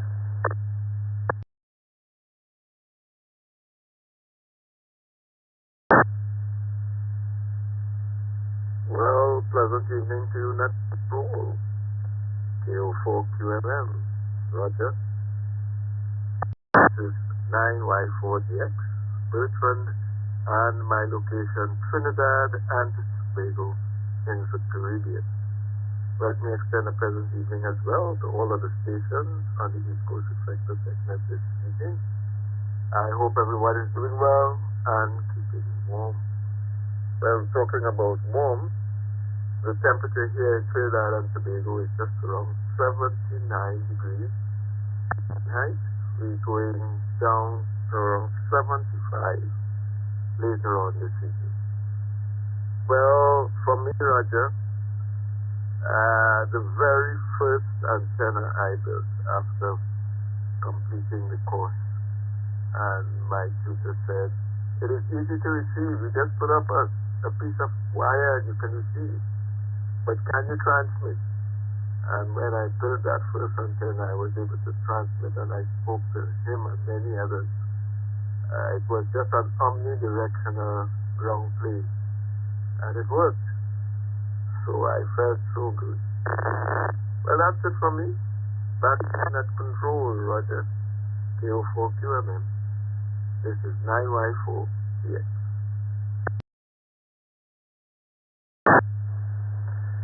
Thanks for joining us, Bertrand, and antenna build. We got you down for that, and you enjoy that 75 degrees. I hope there's a nice Caribbean breeze blowing in the window with that.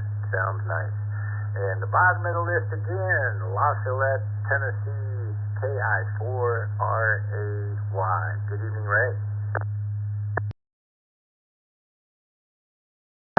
Well, good evening to you, Net Control, and everyone else on the net. KI4AY here.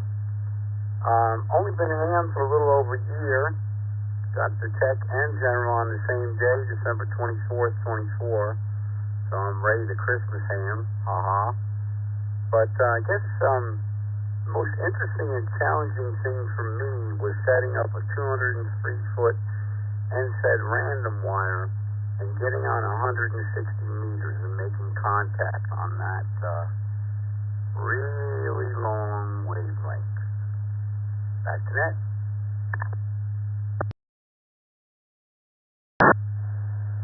I have a feeling somebody's got some acreage. The room to have an antenna like that, and that is fun. I got a couple long wires at least, and I enjoy those. Thanks, Ray, for joining us this evening. And we're down to the bottom of the list again. You're listening to the East Coast Reflector Tuesday Night Tech Net.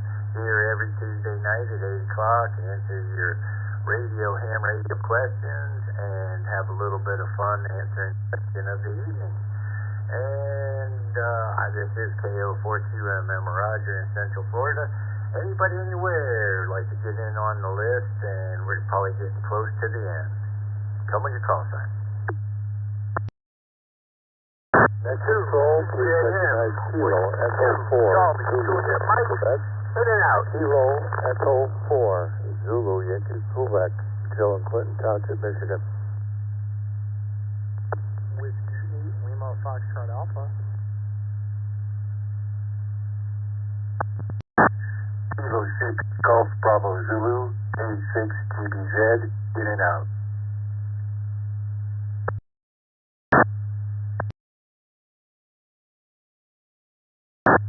November Bravo 9 Delta, November Bravo 9 Delta.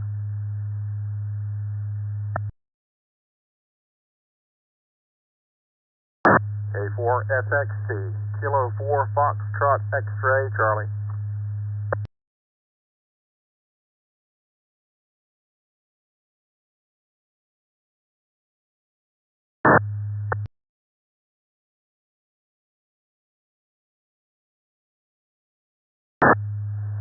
Alright, we'll take this list from the bottom up. K4SXC, David, Wilmington, North Carolina. NB9D, Neil, Bedford, New Hampshire. K6GBZ, Tom, Cameron Park, California, in and out. Have a great evening, Tom. Thanks for stopping in. Joseph, W8LSA, Livonia, Michigan. Let's see how close I am on that one. KG4ZYQ, Joe, Clinton Township, Michigan.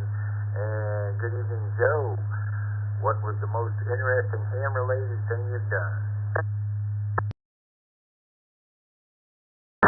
Net control, this is Kilo Echo 4, Zulu Yankee Quebec.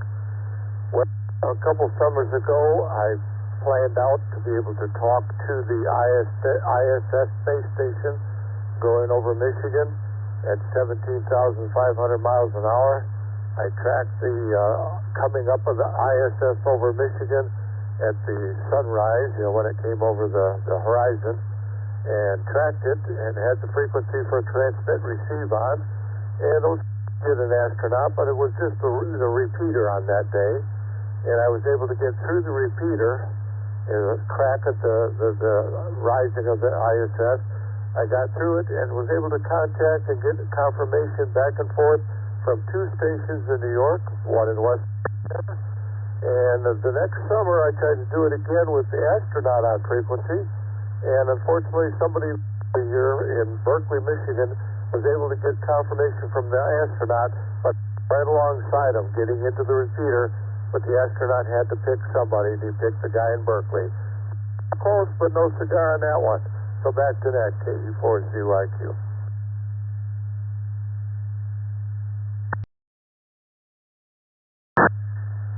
Great story, though, Joe, and keep on trying, don't give up. I'd like to do that someday myself. I've seen it on YouTube, and pretty cool. It's neat enough to just be able to show people, hey, that's the ISS up there, when you're tracking it, seeing that blinking light go across Florida. Thanks again. Let's move on to Joseph, Livonia, Michigan. How close am I to that, Joseph? W8LSA. Hey. Here is W8LSA, and I'm pleased to say you nailed it. Livonia is correct. Most interesting thing in the hobby for me, I still can't get over how cool it is to use a wider antenna to DX on HF with countries all over the world. I think I have about 25 countries in my side quest of working HF, and all on just a wire hanging up with the tuner. So I still think that's the coolest thing ever. Back to that. KE4ZYQ recheck brief.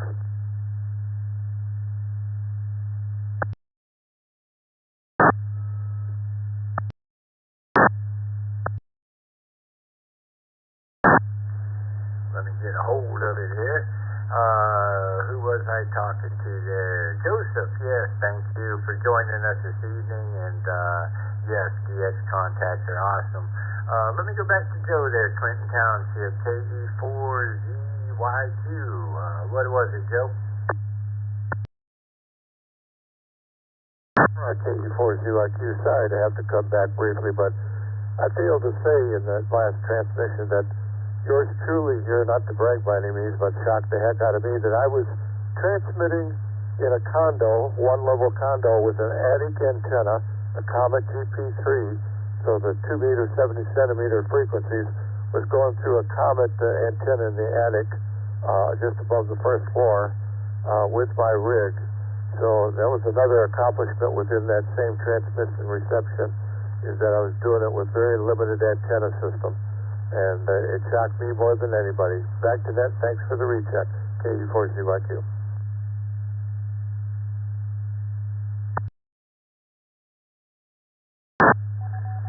You know what's cool is I've heard quite a few of those stories, the antenna in the attic, and I've talked to a lot of people, HFs, and 5 watts, 7 watts, you just never know. It's like the Godfather says, Dick, get a radio and throw a wire out, talk to some people. Alright, let's move on to Neil, Bedford, New Hampshire, NB9D. Good evening, Neil.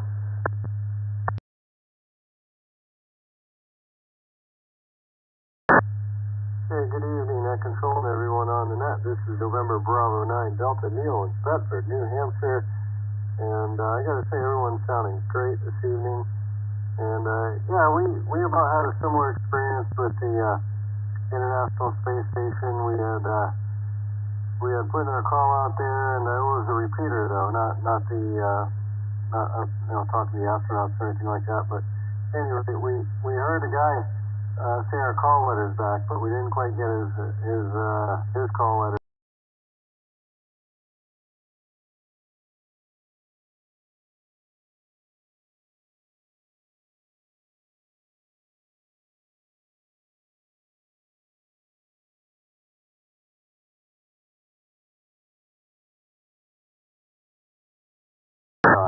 I mean, how cool is that? I believe it was Kilowatt 4 Alpha Fox. K4AF was the station, and that was awesome. That was really cool. And anyway, thanks for listening to what we have to say, and we'll send it back to Net Control. This is November Bravo 9 Delta.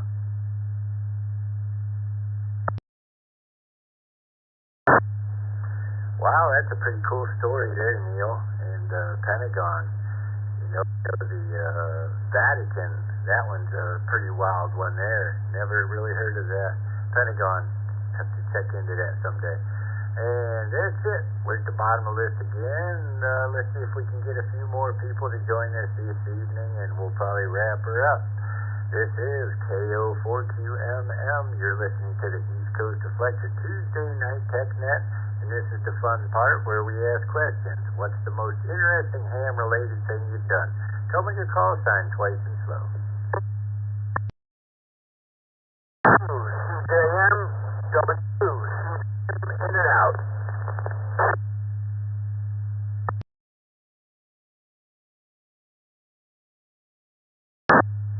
Oops, sorry, David. Wilmington, North Carolina, K4FXC. I think I missed you there, my friend.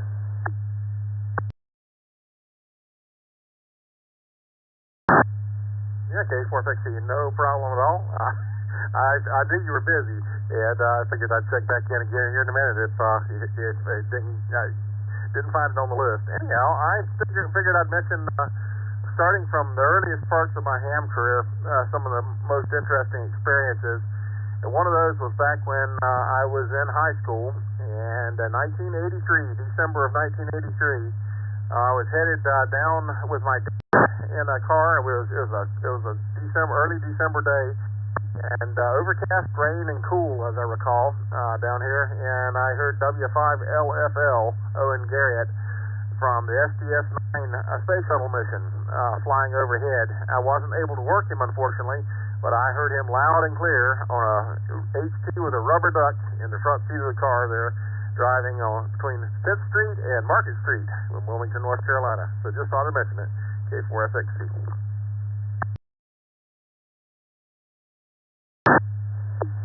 thanks, David, and sorry about that. We got you another ISS on the list. Hope you have a wonderful evening, and thanks for joining us. And there's another one I almost missed, I think. Text Mike, Pembroke Pines, Florida, N1NEW. Good evening, Mike.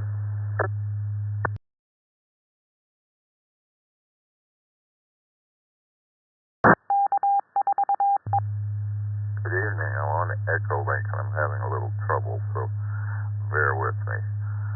I was going to tell you a story about moving an antenna outside of my living room, which is where it resided for several months. But today I installed Echo Link in my computer, and now I'm just trying to learn to use it. So the first time he called on me earlier in the evening, for some reason the keyboard wasn't keying the system, which is the way I thought I had it set. Now I'm having to do it off of the toolbar with the mouse. So I'm on a bit of a learning trend as we speak.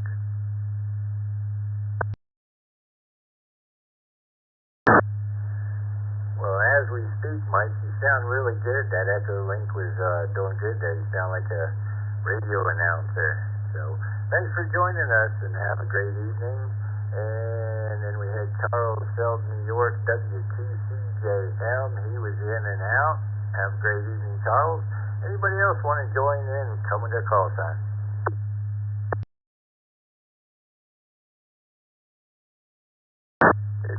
November 7, Foxtrot Golf Papa. November 7, Foxtrot Golf Papa.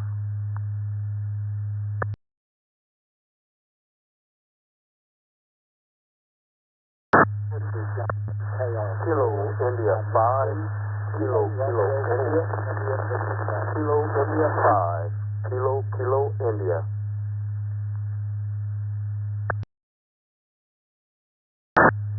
M6QDY, M6QDY.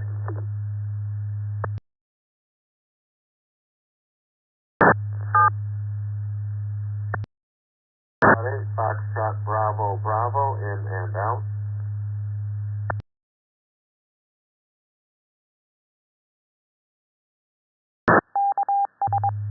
KR4 GGD, KR4 GGD. N4CGE, N4CGE, Leesburg, Florida. In and out.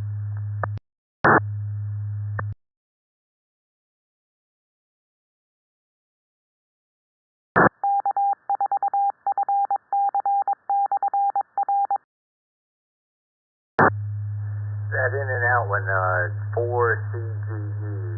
We need to prefix a little better there. Over. N4CGE.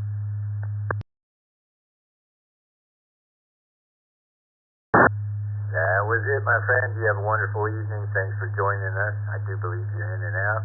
And looks like Vicky got the rest. Anybody else want to get in?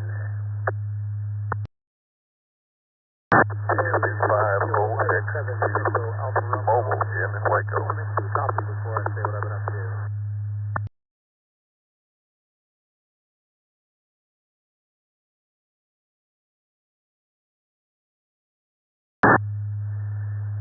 FOX.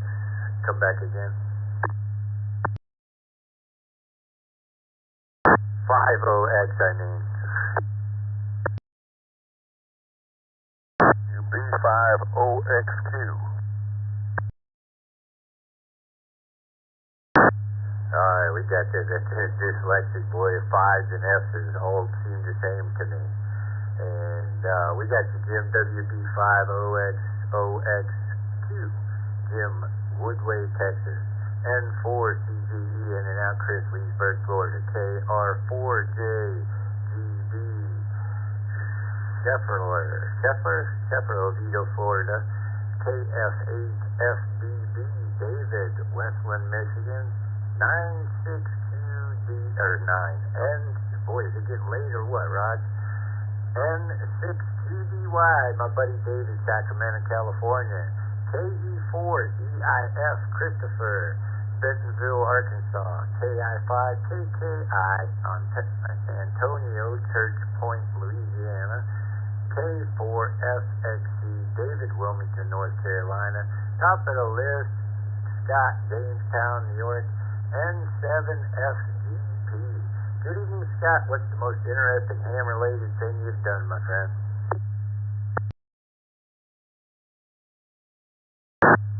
Oh, good evening, Roger, and hello, everybody out there tonight. I think I do something interesting almost every day. So, other than that, probably talking on the satellites. I like to play with the satellites and track the space station. Just stuff like that. I haven't actually got, I have used the repeater on the ISS, but not talked to an astronaut yet. But I haven't really tried, though, either. So, anyhow, thank you and Vicki for being out there tonight, and over to you.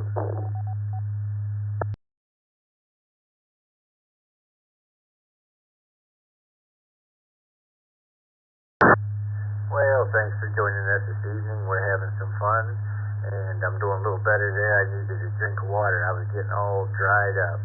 Let's move on to David, Wilmington, North Carolina, K4FXC. Good evening, David. Yeah, just thought I'd add a quick recheck there. That was not the ISS. That was Space Shuttle Columbia. Owen Garrett, 1983, Space Shuttle Columbia. Very first time an amateur operator had operated from outer space, K4FXC.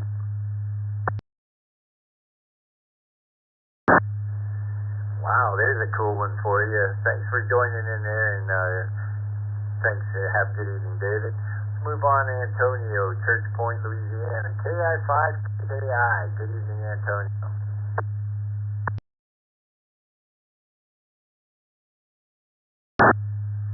Good evening to you and everybody on the net. Every day is an adventure. I've been playing with radios since a teenager. CB radios, nationwide contacts on those.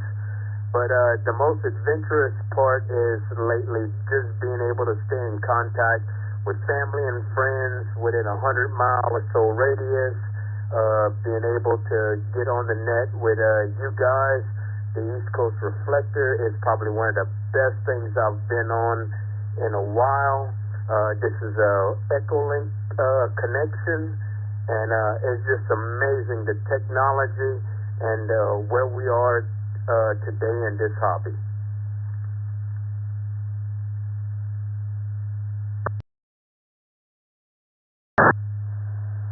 Well, thank you, Antonio, from all the team members from the East Coast Reflector. That was very nice of you, and we do enjoy what we do, and keep going at it.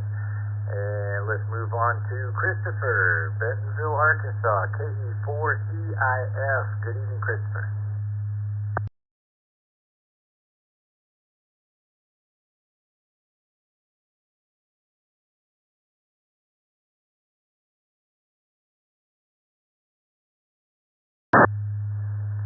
Christopher, KE4EIF.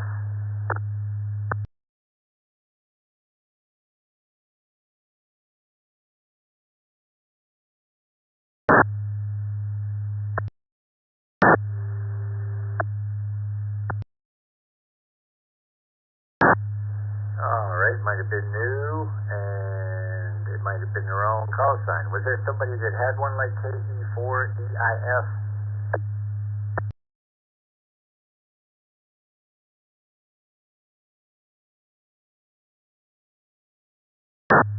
Ooh, that was a big chance for somebody to get in there. Alright, I guess there is no Christopher. Let's move on to my buddy David, California, N6QDY. David, what's the most interesting ham-related thing you've done, my friend?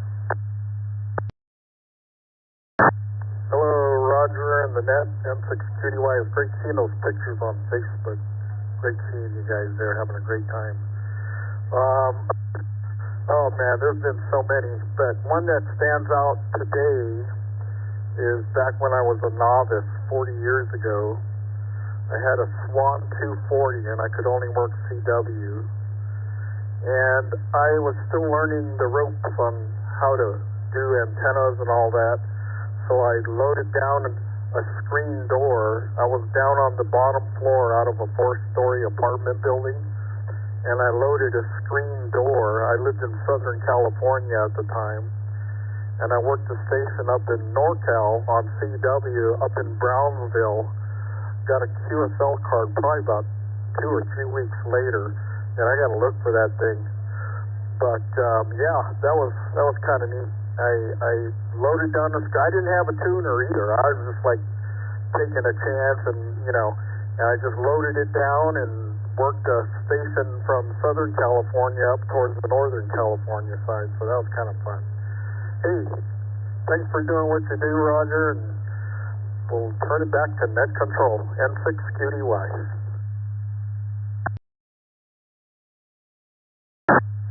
Yeah, thank you, David.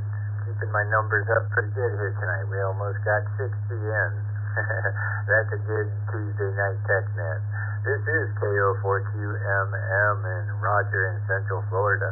Let's move on to David, Westland, Michigan, KF8FBB. Good evening, David.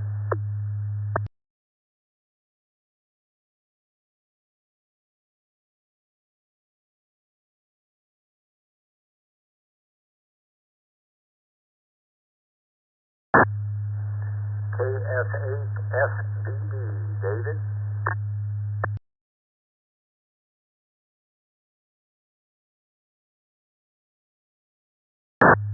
Alright, we'll move on to, I think it is Tougher, Oviedo, Florida, KR4JGB. Good evening, and what's the most interesting ham-related thing you've ever done?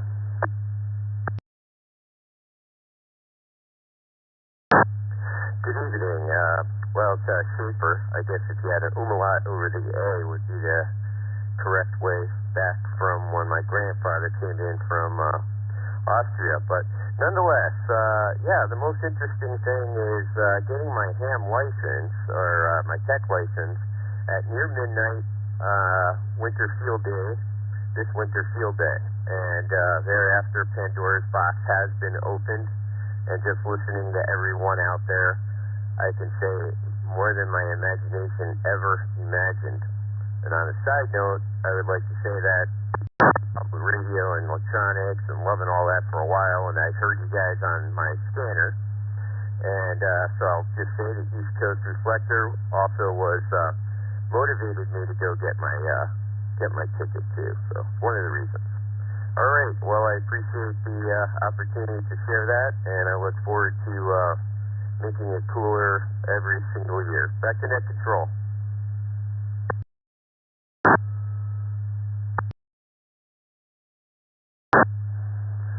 Well, Schaefer, you have a good evening too. Thanks for joining us. And if you're new to us, check out eastcoastreflector.com, and we'll be looking for you on some of the other nets.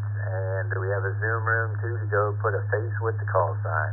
So thanks for joining us. That goes for everybody. Let's move on to Jim, Woodway, Texas, WB50XQ. Good evening, Jim. Well, good evening, everyone. This is Jim. Actually, I'm in Waco. The post office says Woodway, but I'm still in the city of Waco. WB50X.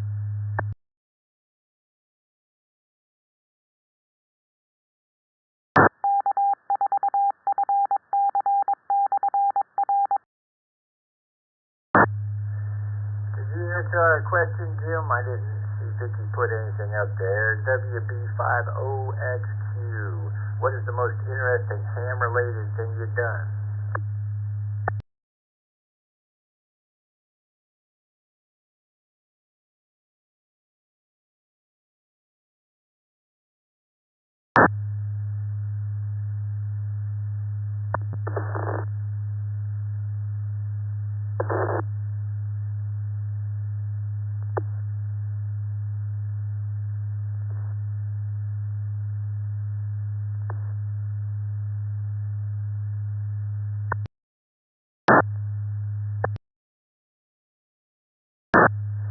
All right, let me grab a hold of it there. Good evening, Jim, and and Dick said his battery might have died or something, and Dick's pretty good at that stuff.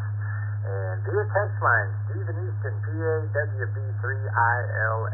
Good evening, Stephen.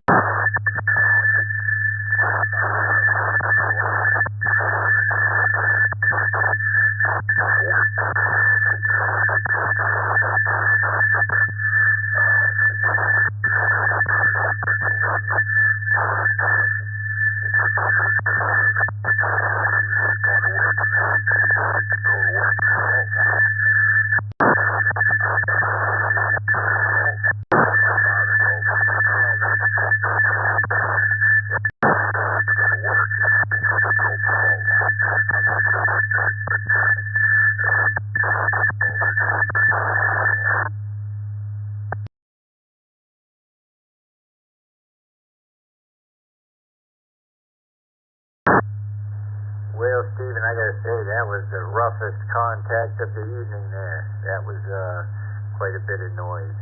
Sorry, hopefully you'll find a better way to get in.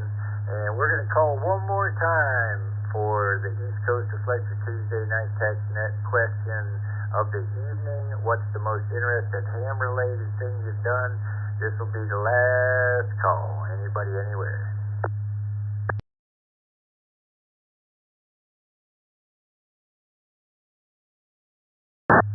This is Kilo Whiskey 4 Alpha Golf, KW4AG. Dennis, Gate City, just checking in and out tonight.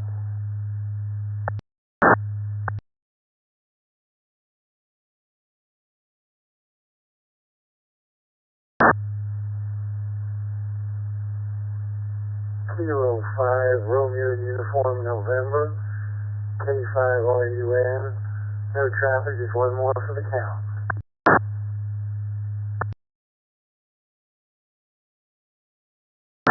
KFH, GIC.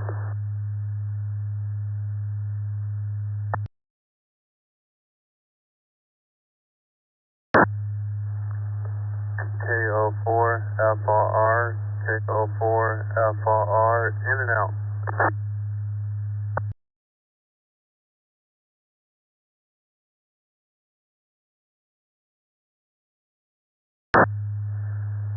Now that's a good way to end the Tuesday Night Tech Net right there with my buddy Joe from Sorrento.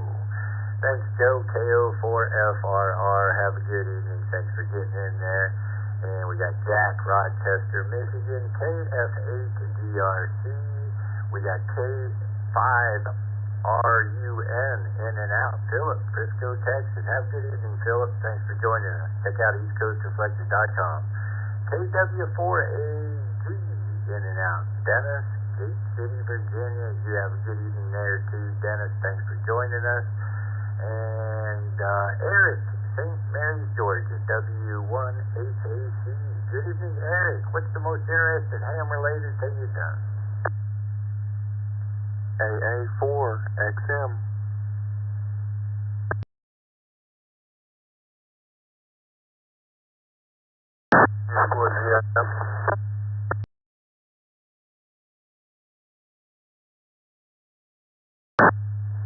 Eric, W1HAC, you there?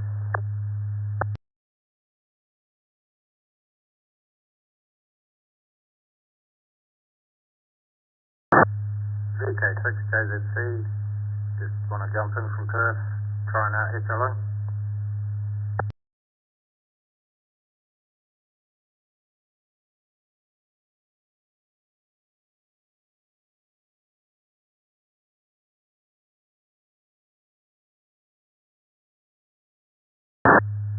I think some of these people were in and out and didn't quite say so.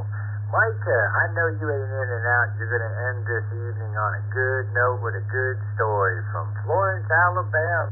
AA4XM. It's the one and only Micah. Good evening, Micah.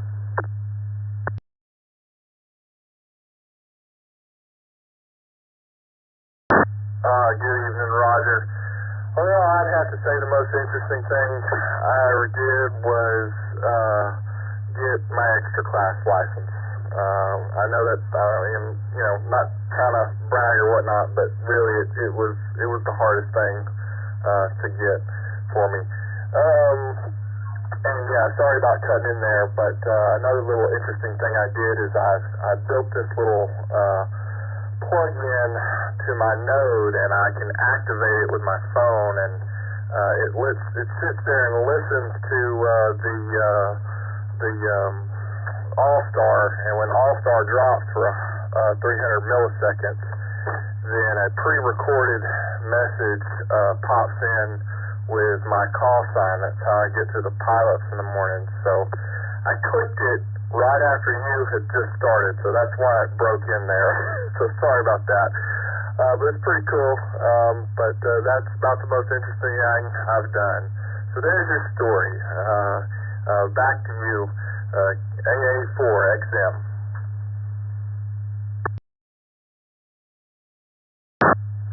I knew you always have an uplifting story, so appreciate it, Micah. And enjoy that call sign. Always like checking that out. You have a good evening. Thanks for joining us.